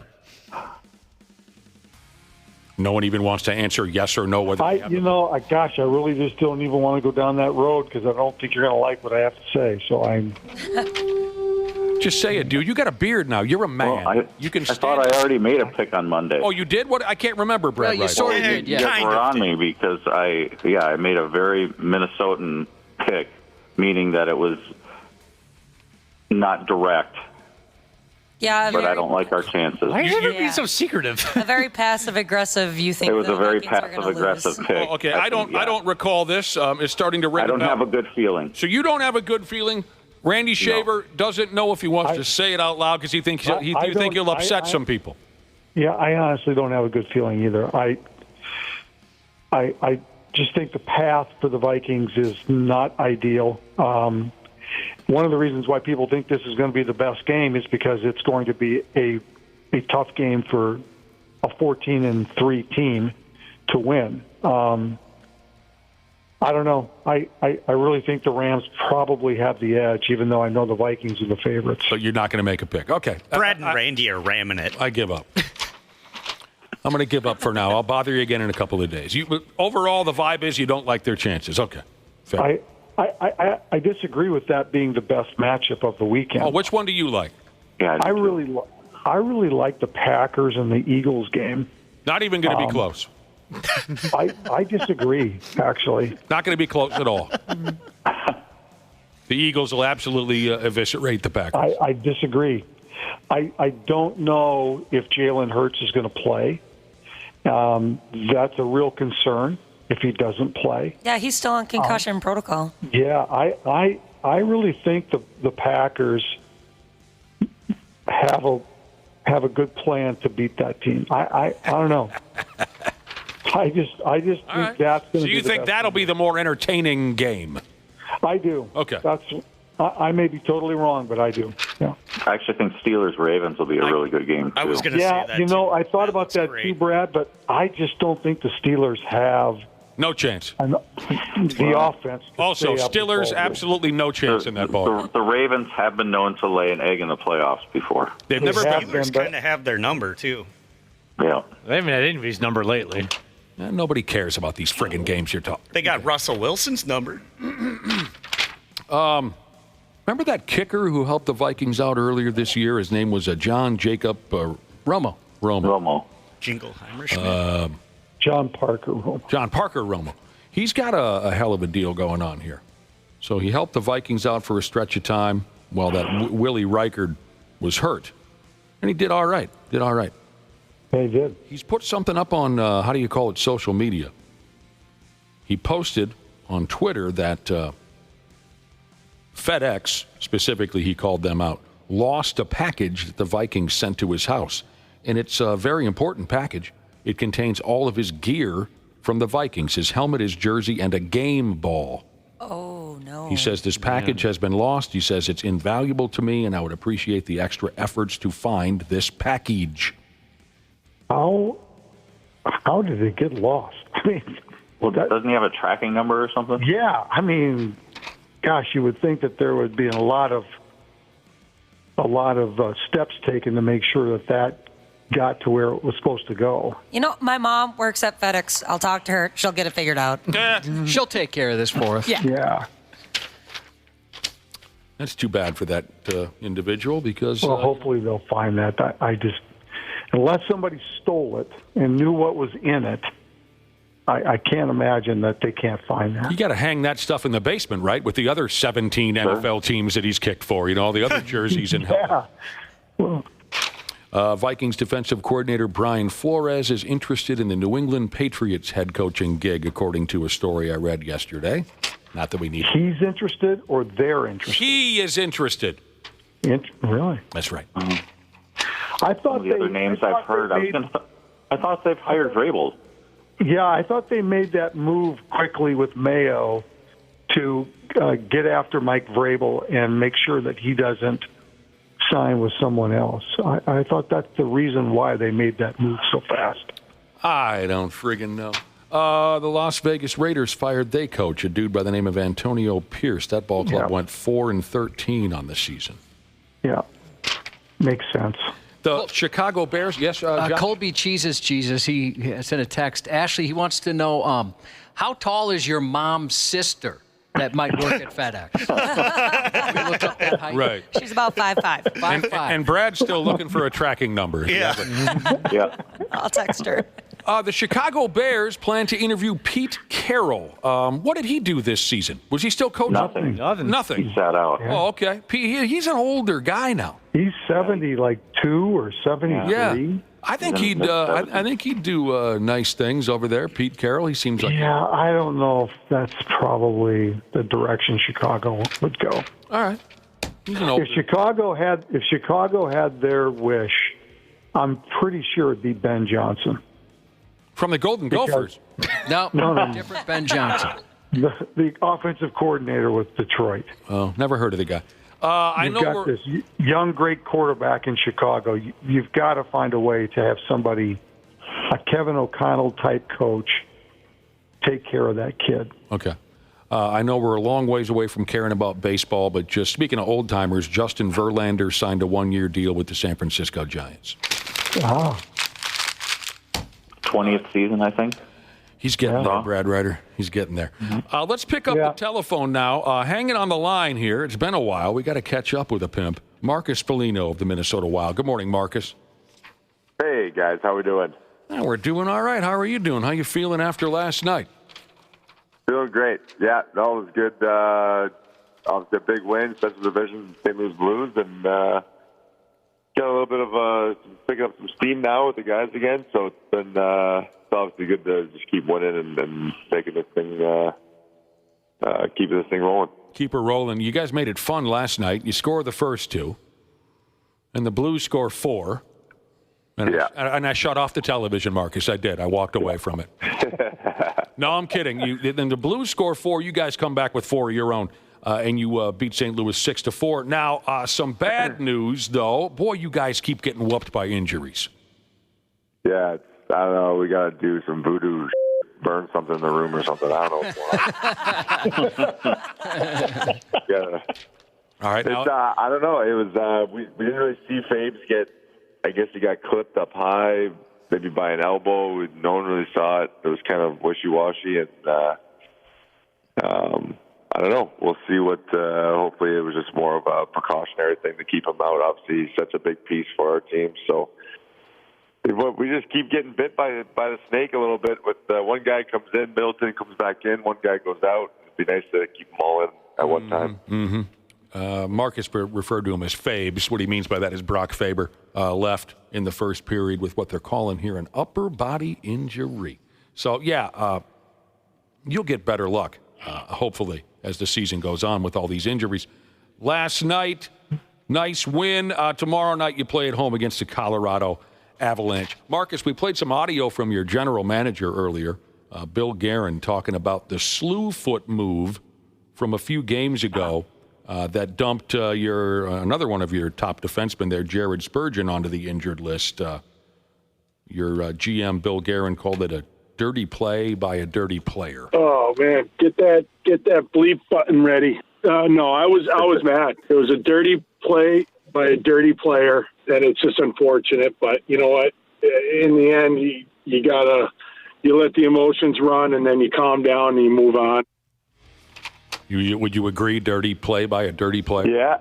Yeah. Well, you know what? We didn't know about this kid. I guess he got suspended a lot in juniors and stuff with I think he speared a fan.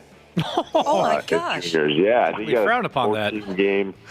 That's a new one. I've never seen a guy spear a fan before, but this kid did it. So, you know what? I think it's just one of those. He's a young kid trying to stay in the lineup, but he's got a pretty bad history as an agitator. And fortunately, you take out Jared Spurgeon, which is, you know what? I think if you go back on it, I didn't really see the play happen. I was kind of coming back into the zone, and Trenton was there, and luckily for the kid, Trenton didn't get all of them because I don't think he would have still been in the corner at the XL Energy Center if he did. So he would, you know, it sucks. It's one of those things where you know, we get not taught, but over the course of the years, when you go into a corner with a D-man who has his back to you, there's just certain things you do as like the code now where you can grab on and make sure that he doesn't slide in, obviously feet first into that. But when you get a guy that just kind of is reckless and, you know, that slew foot's so dangerous, you pull the feet from right underneath the guy and anything can happen, right? You could have went in with his head or legs or back and you're going full throttle into the corner to get a puck before another guy. It's high speeds too, so it's dangerous. I mean, yeah, we like to. I'm sure when we play Nashville, there'll be some answers for it. But yeah, we just hope that we can get Jared back ASAP. Yeah, that sucks for Spurgeon. Really sucks for Spurgeon. But I gotta say, I am drawn, just naturally, as a fan of the old school NHL. I am drawn to a player who speared a fan. I can't help myself. You're telling me? I want to see it. Is there video of this? Well, back in the 80s and 70s, that probably happened every other game. Yeah. Right. I just didn't hear about it as often. Zach, people are telling me the kid's name is Zach Leheru, some kind of a French-Canadian. Zach Leheru, I can't say it. Now, so it's, I mean, let's cut to the chase, Marcus. Next time you guys play Nashville, was that the team, Nashville? Nashville, yep. It's your job to straighten this kid out, isn't it? Yeah, I mean, it's my job. It's other guys' jobs. We'll see who gets lined up with it first shift. So I was going to say, this kid's probably going to get introduced to every team's tough guy here pretty soon once the word starts getting out, right? No, I think, you know, it's a guy that I think might have to answer multiple times in a game. So that's what happens. And you want to do some dirty things in this league. I think you got to own up to it. So against Nashville next game, they'll have to answer for that. The cheap shot, a staple of the National Hockey League for many years. Some cheap shots are more acceptable than others, right, Marcus Foligno? Like a good chop across the wrist. That's still an acceptable cheap shot. A cross-check to the kidneys, still acceptable. But like you were saying, you take a guy's legs out, the slew foot, not so much, right?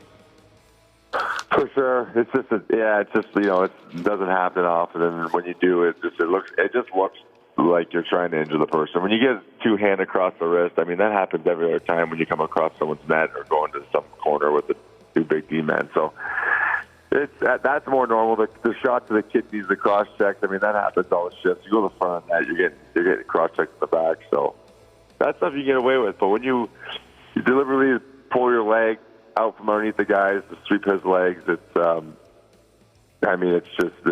like you can't do that in soccer. So you can't do it in hockey for sure. Have you ever delivered a regrettable cheap shot? Yeah. Where you look back and you go, oh, Christ, I took that one a little too far. Yeah, probably. Once or twice. I mean, there's instances where you just kind of get excited and you're wound up, and more just like a punch or something, or when you go to hit a guy, you come back up with your elbow or something like that and just catch him in the face. So, I mean, do I regret it? No, but it's one of those things where like, I didn't really have to do it. No regrets. You know, are you the type of guy that hangs on to that, or can you just quickly, just say, okay, I move on? I mean, Like a guy like Josh. Josh has a terribly guilty conscience. If you were ever delivered a regrettable cheap shot, you wouldn't be able to sleep at night. I'd wake up in the middle of the night and think about it. Can you move Years on later. from such things, Marcus? Yeah, I can move on pretty quick. Yeah. I mean, I like to if you do something dirty, and in our league, which was great about it is you can handle it and with a fight and move on from there. I think once it's handled, it's handled. It's the guys that keep cheap shotting and don't want to answer for their cheap shots that things get carried away and it gets pretty ugly. So yeah, but I'm pretty good at letting things.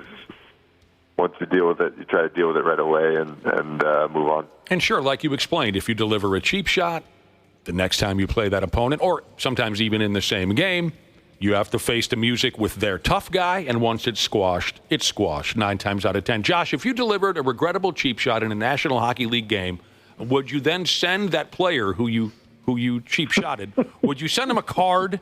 Well, maybe an edible arrangement of some sort. And one of those balloons on a stick, the whole ordeal. When I got an edible arrangement when you knocked out all of his teeth, that's a good one. Well, you just blend the fruit into a There you smoothie, go. Mark. That's actually great. I like that one. Things Knock like out all his pudding teeth, send him an edible arrangement.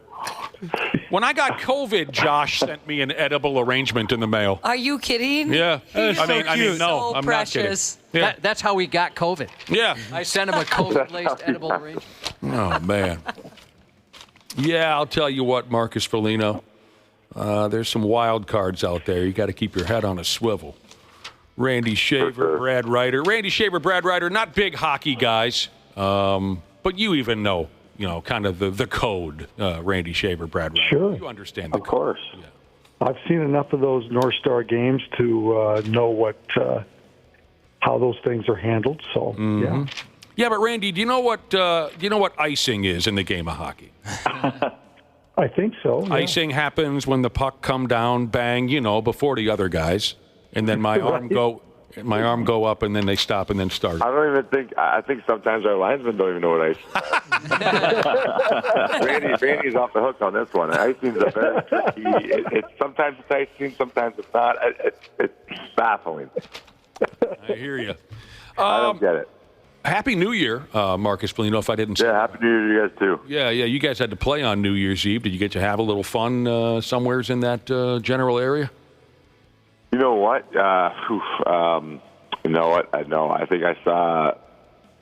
We got back home in time for the New York City ball drop. Yeah. And just probably made it to midnight. It was a quiet one. We didn't do much. We had some family around Christmas time, so I felt like when New Year's came around, I was already kind of partied out for a little bit. So, but it was good, nice and quiet. Yeah, good. Brought 2025 in with a nice win against Nashville, so that was good. After a game, do you have trouble sleeping? Yeah, there's some games that you're amped up. It's a big game, exciting game, or even games you're frustrated with. Sometimes you think about it and you're up till. I know some guys on our team can stay up till 4 or 5 a.m. So God, it's kind of hard to turn off the switch right when you get home. But I'm not too bad. I usually stay up probably just past 1, and then I'm able to get to bed. That's good. Do you do that less now as a veteran player, or were you more inclined as a young player to stay up after games just because you were so wound up? Yeah, that's a good way of putting it. Yeah, I think when I was younger, for sure, I would, you're going out for dinner probably after the game with some of the guys, kids to worry about. So you're like, yeah, I'm going to go out and see what's going on and stay out a little bit later. But you're young too. You're excited. Like you're just wound up. And I think now you realize how long of a season it is. Yeah. So you don't sweat the losses that are out of your control sometimes. I think that when you're young, you want to contribute every night and do something, or you get a little bit pinned up on some things, and you realize that letting it go is probably the best play, and just moving on to the next game. And that's what I've learned as you get older. That what's done is done. You can't control it. You got to move on, and just it's good to shut off the brain. We were talking about cheap shots and how it works in the NHL, the code, all of that. And, of course, Marcus Foligno, that's part of his game and knows all about it. We mentioned that most of these beefs, 9 times out of 10, they get squashed. Once the offender is dealt with, you squash it, you move on like professionals. Here's a fun text from Medical Device Jesus, who said, you know what beef never really got squashed? Claude Lemieux and the Detroit Red Wings. Yes. That is still alive to this day, I would imagine. Yeah, that is one of the most. It's too bad they're not in the same conference anymore. But man, that was such a fun series. Like that's what I grew up on. Mm-hmm. Was that Detroit, Colorado hatred for each other? Darren McCarty and Claude Lemieux, dude. Patty Waugh versus I think it was Mike Shanahan that ran him at the red line, and he fights Mike Vernon and Chris Osgood. It's just like you had players running goalies and trying to fight goalies back then. Like that's so unheard of now. And yeah, it's awesome. Like that series was insane. If you don't know what we're talking about, late 90s, Detroit and Colorado had this vicious rivalry, and the Claude Lemieux reference is Claude Lemieux was an agitator in the first place, but he came awfully close to killing a Red Wing at the time named Chris Draper by people are going to hate this, but I lived in Colorado for 3 years. My dad was actually assistant coach of the Avs from the 98 to 2000. Oh, Christ. Okay.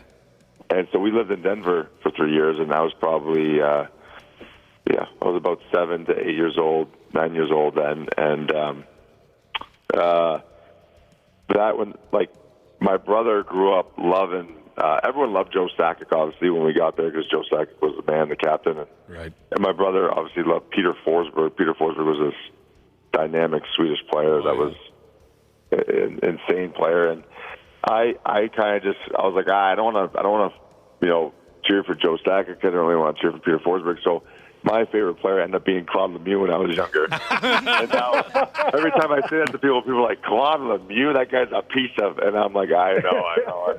But you know what? When I watched him, that guy would go like balls to the wall. He would hit. He would score too. He was on a line with Peter Forsberg and Joe Sakic sometimes. So. Do you think that's kind of why you're the player you are now? Yeah, I took from like Claude Lemieux like the intensity of it. Like, yeah, he would go on a forecheck and run a guy, and then he would get the puck and he would be able to make the play. He wasn't one dimensional. So that's something that I always liked. And fans, I've seen it. Fans, he could raise a bench, make him play a lot bigger, right? So, did he do some cheap shots? You want to talk about cheap shots? Yeah, he's one of the king of cheap shots, catching guys with elbows. I mean, a lot of guys back then did that. Even superstars did it. Mark Messier is one of the guys that I think of that would. You didn't want to cross him, man. He'll catch you on a back check with a piece of lumber across your back. So that's just how it was back then. But yeah, Claude Lemieux was one of my favorite players. That is hilarious. That's great. Agitator. He was so widely hated. I hated him too as a hockey fan, but he played his role so perfectly, and he could do anything you asked him out there. That was the thing about Claude Lemieux, is you want to get under his skin? You can't. That's his game. You want to outscore him? Sometimes you couldn't, because he had great touch. He was a great all-around player. But those stories are great. If you're a younger person and you don't know, look up. There's got to be documentaries on the Red Wings and Avalanche. I think there is, yeah. Yeah, they did a documentary on it. Oh, it was. Chris Draper should have died on the ice that night. And then, of course, the famous. The next day, the thing was out. It looked like a balloon was in his mouth. Oh, God. And the famous line from that series was after the series was over, the Avalanche won the series. And they toggled back and forth. The Avs would win one season, the Red Wings would win the next. They always met in the playoffs. After one of the series where the Avalanche won the series, after the game, someone puts a microphone in Dino Ciccarelli's face, and they ask him about Claude Lemieux, and he says, "I can't believe I shook that effing guy's hand." It's one of the I know that's one of the best. God dang! The documentary is called Unrivaled, and it's on Netflix right now. Wonderful. Mm-hmm. Thanks for that. Hey, speaking of the new year, A gimmick in the NHL, Marcus Foligno, around New Year's is to play the outdoor hockey game. Do you feel left out that you didn't get to play? Because the last time you guys played an outdoor hockey game, if I'm not mistaken, it was 75 below zero. It was awful. It was the best experience, but the worst experience at the same time. And it wasn't just because of the weather. We forget, but it was like kind of at the tail end of COVID. So we actually do all these protocols still, and we weren't able to like really experience like the dress room and the baseball. We still had a test every morning going in. Like we didn't play 2 weeks leading up to that game because of the second wave of COVID happening. Mm-hmm. So it was very like they wanted to make sure that game was going to get underway, and we were playing St. Louis Blues. I think St. Louis, being down south a little bit, was playing a couple games before us, and we had like a 2-week break, and then we went right into minus 50-degree weather outside. Made it feel like we were on vacation for 2 weeks, so it felt like we were playing pond hockey with our buddies, and the game didn't go so well. But I'm telling you, it was probably, if we were able to like enjoy it with our spend more time at the baseball park and with our families and friends, and like actually gear up for it a little bit better. Because COVID had a little part to kind of take the flame out of it, but it was probably the coolest experience I've ever been a part of, and like with events that the NHL throws on. I mean, I love baseball, so to be in a baseball field and be in the clubhouse, and you're just, I don't know, it was one of the coolest experiences, and our fans are unbelievable. Like, you're coming out to, I don't know how much Target Field holds. Is it north of 60? I say 45 or something like that. 45. Yeah, 40, it's about 45. But when you came out and like you just saw, like you could hear the roars were like a little bit delayed. Like it was, you get like a turnover, or when we scored, like you could just kind of hear like it came in waves, and that was probably one of the coolest things ever. And I'll never forget being on the blue line for the national anthem, and they were like, "Oh, it's looking like a 6 o'clock wind chill." And I'm telling you, it was like 6:03, and this wind just came right across the ice, right into her face. I think Jordan Greenway had frostbite on his toe. It was one of the coolest experiences ever. But yeah, I hope we can do it again here in Minnesota. Be a part of another one. Yeah, I remember watching that on television because I certainly didn't have the balls to go watch that in person. I mean, that was just watching it on television. I even got a chill up my spine. It looks so brutal out there. Yeah. I had to put like like those like neck warmers on, and then like it just kept riding up my nose. I think I was looking out like kind of through like a little like an inch gap, because like you're robbing a bank. Over my head too. Yeah, like you didn't know. It was looked like I was in the movie 300 or something with that. Snot freezes on your face like you're a 7-year-old at a bus stop. It's just miserable. But I'm sure you guys would have a blast if they set it up again, if the weather would cooperate a little bit more. So there you go. I mean, I think Dean Evison, our coach, didn't even wear a hat. Like he just the guy's a little bit psycho when it comes to pain, so he just said, screw it. He just had a red face the whole game. But we had a heater on our bench, which was nice. But that's the thing, you couldn't. I think guys were starting to take short shifts because they couldn't wait to get back to the bench. Yeah. How do you get 15 guys around one little heater, too? You know what I mean? Yeah. Unbelievable. Yeah. Thanks for the chit-chat again, Marcus. Good luck tomorrow night against the aforementioned Colorado Avalanche. Look out for Forsberg, Sakic, Adam Foote, Patrick Waugh, Valerie Kamensky. Look out for all those guys tomorrow night, Marcus. Thanks, guys. I appreciate it. Happy New Year, and go Vikes. You bet, man. See you later. There goes old Marcus. It pisses me right off, Dino says. What a friggin' pimp he was. My God. That pisses me right off. I'm so glad you found that.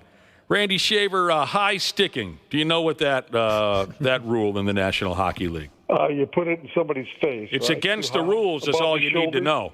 It's against the rules. Yeah, you're stupid when you do that. Just some English pig with no brains. Yeah. Go to the box for 2 minutes and you feel shame and then you get free. Yes. That's high sticking in the When NHL. the puck come down, Yeah. bang, before the other guys, nobody there, my arm comes out, then the game stop, then start up. What is high sticking? High sticking happen when the guy take the stick, when he go like that. You don't do that. You don't do that? Oh, no, never. Why not? Against the rules. You're stupid when you do that. Just some English pig with no brain Dennis, at all, What is slashing? Slashing is like that, Mm-hmm. And there's a penalty for that? Yeah. And for a trip also, like that. And for hook, like this. And for spear, like that. All bad. Bad. You do that, you go to the box, 2 minutes by yourself, and you feel shame. Chiefs have a game tonight against Hyannisport. Thanks, Rad and Brandy. Yeah. Sounds good. Make a pick tomorrow, you gutless bastards. We'll talk to you later. See you later. We'll be back in a few minutes here on the program. There's a douchiness to them. The 93X Half-Assed Morning Show. Dana here for Standard Heating and Air Conditioning. We all know January is one of the coldest months of the year, and not that cheery, fun kind of Christmas cold. Nah, just the dark, dank January cold. Standard Heating and Air Conditioning is well aware of this, and that's why they're offering $40 off a furnace tune-up to keep you warm during the Minnesota cold. The last thing you want is to be huddled around an iffy space heater you bought from some shady targeted ad. Oh, and how about this? Standard Heating and Air Conditioning has now been helping Minnesotans for over 95 years. So book your appointment now at standardheating.com. That's standardheating.com. Hey, it's Rich Eisen here. Join me and my compadre Chris Brockman every Monday on the Overreaction Monday podcast as we dive into the latest headlines across the NFL playoffs. Well, Rich, okay, you were late to this party. Obviously, it would be surprising, but not shocking. And that's the thing I loved about watching a lot of these games, man. Come react or overreact with us leading up to the big game. Overreaction Monday. Follow and listen on your favorite platform. It's game over. Over, man. Half-Assed Morning Show. Due to some sexual content, parental discretion is advised. On 93X.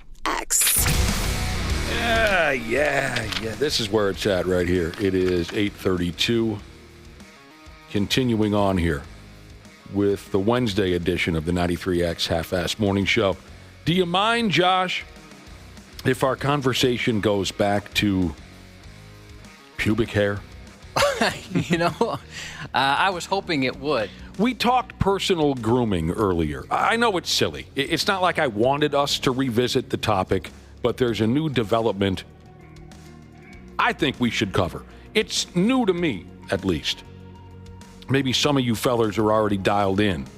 I know at least one of our male listeners is dialed in because he's the one who texted me and dumped this information my way on the subject of personal grooming down there.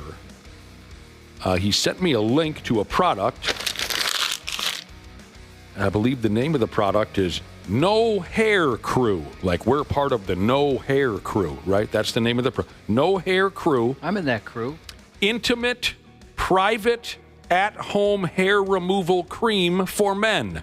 Uh-oh. That's what No Hair Crew is. It is a intimate, private, at-home hair removal cream for men. Now, I didn't have the time to look up how this works. Is this like some kind of cream you can put down there and it sort of like dissolves the... Oh, God. Yeah, that's what it looks like. There's a whole... Yeah. They have several products. You think you have the courage for that, Josh? No. I have a chubby pubic region, so I'm kind of embarrassed. What the hell does that mean? Yeah. If I leave it kind of covered up, you can't tell. What does it mean? It's a little overweight. Your pubic area is chubby? Yeah, it's chubby. My grandma would say big boned, but it's chubby is what it is. Or husky. She might say husky. It kind of bulges out like a ball of fat? Yeah. Well, that's disgusting. In what way? I like how they took this and just rebranded it. Isn't that just Nair? Yeah, I was going to say, didn't women been using this for years? Yeah. Okay, see, I completely forgot that. I don't mess with that kind of stuff, though. That just doesn't seem right. I had forgotten all about Nair for short shorts. That was the song they sang to us. For short shorts. When we were kids, they had an ad, and women would walk around in little tiny shorts, and they would say, Nair for short shorts. I'm going to look that song up. It's a catchy one. Okay, I didn't consider that. I suppose you're right. They just rebrand. Well, it says it's specifically for men. Yeah. I don't know. Because it's in a blue box. That's how you know it's for a dude. Is there a real difference on the cream you would use on a woman as opposed to a man? I don't know. I don't work in that particular business. I don't think Nair is intended. Somebody can correct me, but I always heard that it wasn't intended for your pubic. Yeah, I thought it was area. legs. Yeah. At least that's how they advertise. That's right. That's what they were selling in the Nair ads. But it could be one of those where they meant everything. They say, if you dare wear short shorts, Nair for short shorts. I don't know if the No Hair crew has a jingle yet. Yeah, I'm not sure. It takes just 3 minutes. Apply, wait, wipe, no nicks. No nicks. I wouldn't like a world without nicks. So is this just an aftershave? I thought it was a cream that does... You put it on your pubic region and it wipe it away and there's no more hair. Okay, no more hair. Well, Yeah, at first just you like- said no more nicks. Just like you're not nicking yourself. There's no razor. You don't end up nicking yourself. Okay. Yeah. They call it a painless, flawless, soothing, depilatory. Okay, that's a word I've never heard before. A painless, flawless, soothing, depilatory for unwanted, coarse male body hair. So maybe you can put it on your back. Maybe you can put it on your ass cheeks. Yeah, they said they have, for different parts of your body. Just everywhere. I'll be taking care of that backside pretty soon with my next colonoscopy coming up. You guys going to go this time? Yeah. I'll be there. I'll take this one out. I'll bring the popcorn, Dana. Okay. Candy Shiza said she used Nair for the lady region, and it did not work, so she had to go back to waxing. All right. I'm sorry. I'm sorry I blew up. I really thought this was a brand new creation straight out of the laboratory. This No Hair Crew Intimate Private At-Home Hair Removal Cream for Men. But for decades now, they've sold products like this before. By damn, they have. It even says balls, butt, groin, nether regions. You get the idea. Hey, they're stealing from our Lumi lady. She's the only one that can kind of have that type of delivery with that stuff. I love the Lumi lady. Do you remember? Who doesn't? Yeah, right. She's the best. Yeah. By far the best. Do you remember, like, the dichotomy of privates you've seen over your career as a ladies' man? The yin and the yang. There are some memories there, yes. Yeah, because I remember the one that had gone the longest without grooming, which I would imagine was since hair first started developing. To the first time I ever saw something where I thought, oh, my God, somebody broke in and stole her pubes. I've never seen it completely bare like You remember the biggest? Yeah, I remember. And you remember the barest? Yes. Wow, I have no recollection both of that. times. Not just like, I was shocked both times. You were shocked? Explain. What was... So Well, the first one time you saw... I would imagine that biggest pile that you ever saw was also one of the first you ever saw. No, that's why it wasn't. Okay. And neither one was one of the first, because I was used to the, I don't know if this is still going on, but like the triangle thing down Sure. there. Right? I don't think so. And this was not. You got accustomed to seeing the Dorito down there. Yeah. And then I saw just completely nothing. Full on 1970. Oh, no. Then you saw nothing. And nobody had even told me about something like that before. And then you experienced like a back to the 70s type of a thing. Yeah. Okay. And you remember all these things. Oh, yeah, absolutely. Because I was, like I said, I was taken aback. So your first few times, Josh, did you just assume that it grew in a perfect triangle? I know you probably didn't think about that at the time, but looking back. He'd seen a couple of magazines. I also remember the first time I saw what they called a landing strip. Oh, yeah. Memories. I've never done anything fun. You didn't like pull, a heart for Yeah, you didn't pull together a Valentine's heart Day? shape. No, but then again, I've never actually been to I've never been waxed. It terrifies me. Oh, that would scare me too. Yeah. I just don't, and whether it's a they'll burn woman you or up. a man, I don't want someone like up in my business taking care of that. Stone to the bone, Shiza said she used one of those products, the hair removal products, and got chemical burns. Oh. You don't want to be in that position in front of a complete stranger. No, it's already hard enough to do it at the doctor's. I don't want to. Do you make small talk? What, Well, this it's probably not for me to say, but my wife's sister does this as part of her job. And who does she do it to? Well, she's done it to my wife. Oh! Which to me seemed a little strange. Sisters waxing each other's backyards, for God's sake. She made it, well, I don't know about backyard, but she made it seem like it was completely normal. And maybe it is. I think girls have different relationships than men do with their brothers. I can't imagine. I asked my brother, I'm like, hey, will you want to come over and wax me? Yeah. There would end up, but there would be at least one. There'd be at least one casualty that evening, I imagine, Josh, if you and your brother got together to wax each other. Yeah. Yeah. Oh yeah, because somebody would wax a little too hard to be a jerk. Yeah, that'd be a fist fight. Maybe he'd insult your pee-pee. And he'd have to die. He'd have to die.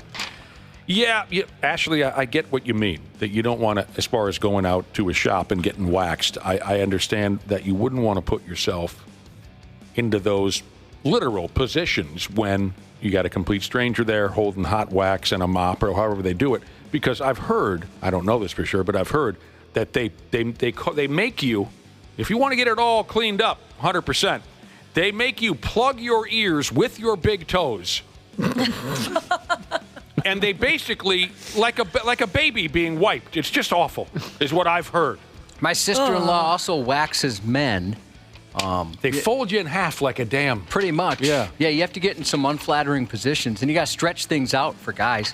Hot Librarian Jesus said that she shaped hers into an L because her boyfriend at the time loved the Lakers. Oh, wow. That's so cool. What? All right, now maybe I got to try some of this because I want to do a cool design. Because my boyfriend liked the Lakers?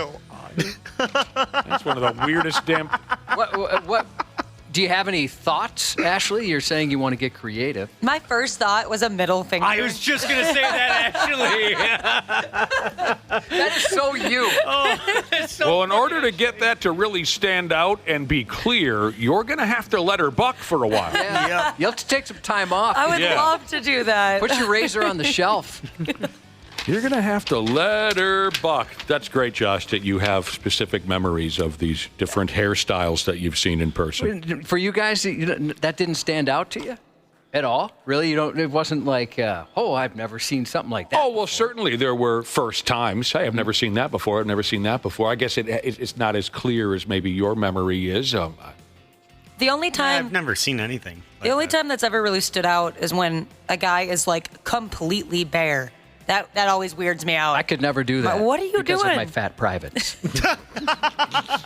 Well, your fat pubic area, you say specifically. That's very interesting. It's all private. I've never heard you. I've heard you criticize yourself for damn near everything. That's a first for me. I did not know that you were insecure about your chubby pubic area. Did you know that I'm one of only 8 people who has cellulite in my pubic area? Yeah. In the whole world. Yeah. It's never, and it's 7 women and me. Oh boy. He's the only man. Very, very. What about a lightning bolt, Ashley? That'd be kind of cool. That would be fun. Intriguing stuff. There's all kinds of logos you could try. Wait, what's your boyfriend into? Does he have a team? Is he into sports? Oh, how about really throw him off course by creating a stop sign? That would be really difficult. That would take some layers. I'm trying to. What about just if you could create an image of your ex-husband? Oh, Jesus. Put that down there. Put my ex-husband's initials down there. Nike swoosh. That'd be cool. Just do it. Mm-hmm. Well, I mean the swoosh. Just maybe like a smiley face. Not the slogan, but the swoosh. That's perfect. All right. Fatty Mac Jesus said his pubis is tubby as well. I'm glad we have each other. According to a report, nearly half of all Americans carry backup underwears with them wherever they go. Oh, that used to be me. I've stopped doing that. Yeah, you're who I thought of. You're the only person I've ever met outside of me through 7th grade because there's a good chance I was going to pee my pants. Yeah. I was a bed and pant wetter up until middle school, and then some of middle school and a little bit of high school. Bed and pant then wetter, as an man. adult. Your mother must have had a hell of a time with the laundry every week. She was a saint about it. Yeah. Never really gave me too much trouble. But as an adult, I've never carried around backup on. And yours was just because you wanted to feel fresh a few times a day, you've said in the past? Yes, it stopped once I got out of the serving and bartending business because I was no longer on my feet for 8 hours Walking a day. around creating a foam. Yep.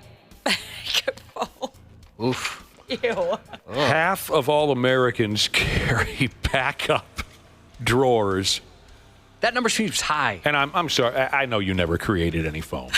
I know that. That does seem high. Let's get into this. We got to take a break. Rabies is what she's got. The 93X Half-Assed Morning Show. Oh, here we go again. On 93X. Here's where we were going with this as we prepare to close out this incredible experience, not only for ourselves, but I'm sure for our listeners. Here's where we were going.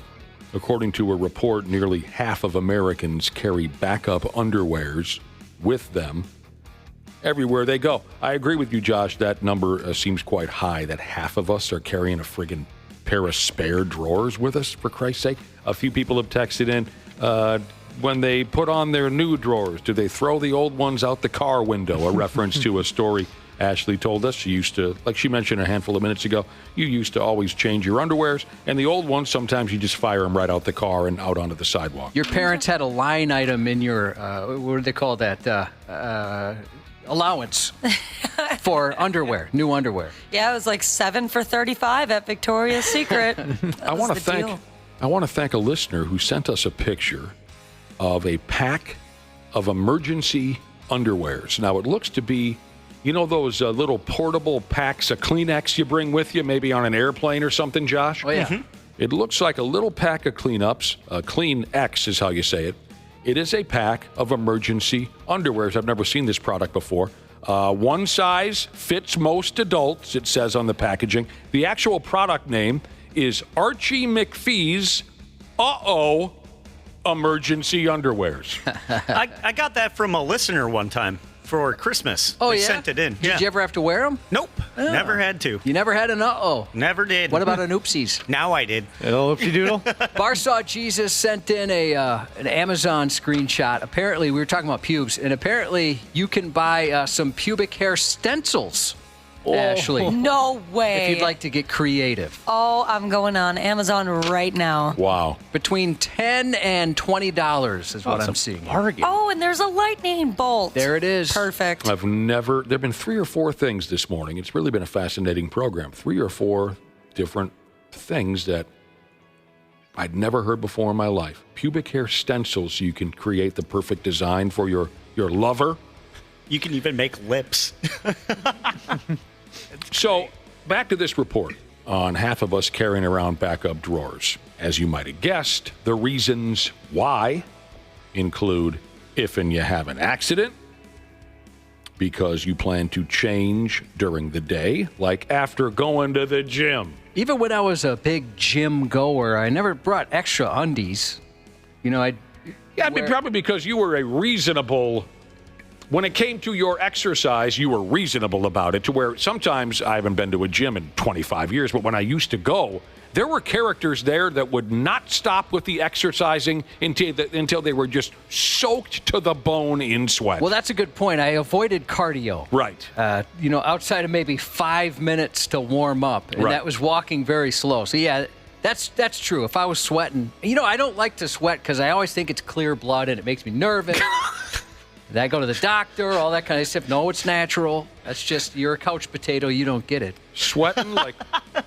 But yeah, you're right. I've seen people where I thought they've got a health issue. They're sweating so much. Yeah, I think I'm one of those people because I sweat like that from doing like physical activity for like 10 minutes. I look like I've been at the gym for 5 hours. Did you fall in the pool? Like your name was Eric Rhett. Some of you old NFL fans know the reference. One other reason why someone might bring emergency backup. Drizzors, this is interesting because they're clumsy and might spill something on themselves. What do you get on your underwear? Yeah, they anticipate a terrible lap spill to where they'll... through. I went right through my mesh pants.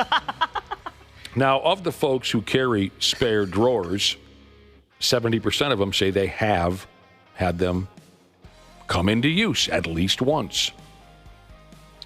Which is much more common amongst the younger people.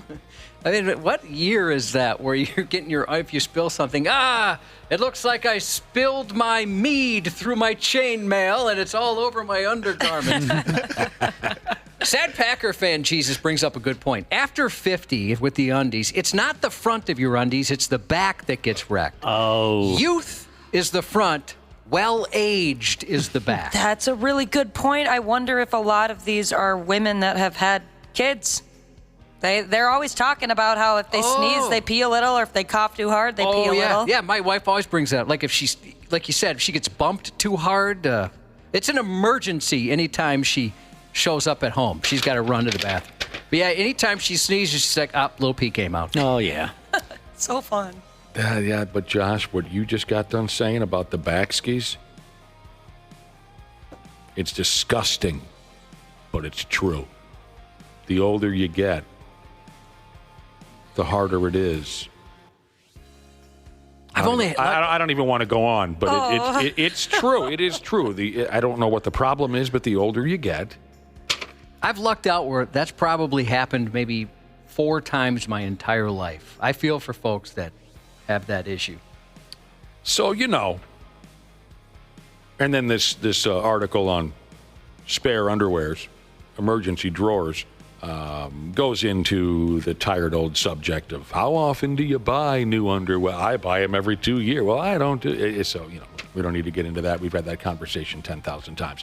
But I am closing out. I am surprised that half of us, according to this report, carry a backup. So Ashley used to, but no one here does, right? No. Nothing like that? No.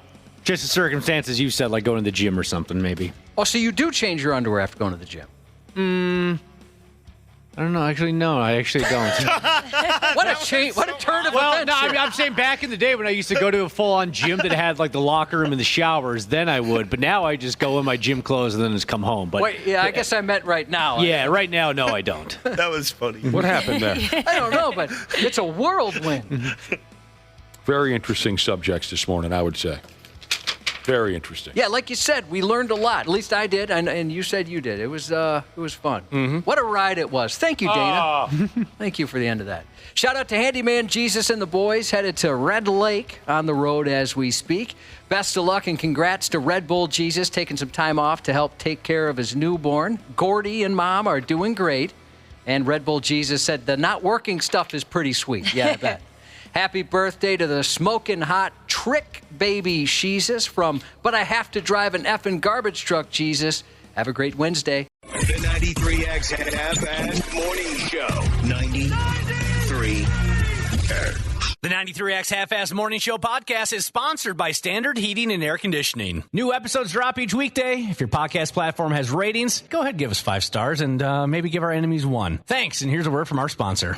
Dana here for Standard Heating and Air Conditioning. We all know January is one of the coldest months of the year, and not that cheery, fun kind of Christmas cold. Nah, just the dark, dank January cold. Standard Heating and Air Conditioning is well aware of this, and that's why they're offering $40 off a furnace tune-up to keep you warm during the Minnesota cold. The last thing you want is to be huddled around an iffy space heater you bought from some shady targeted ad. Oh, and how about this? Standard Heating and Air Conditioning has now been helping Minnesotans for over 95 years. So book your appointment now at standardheating.com. That's standardheating.com.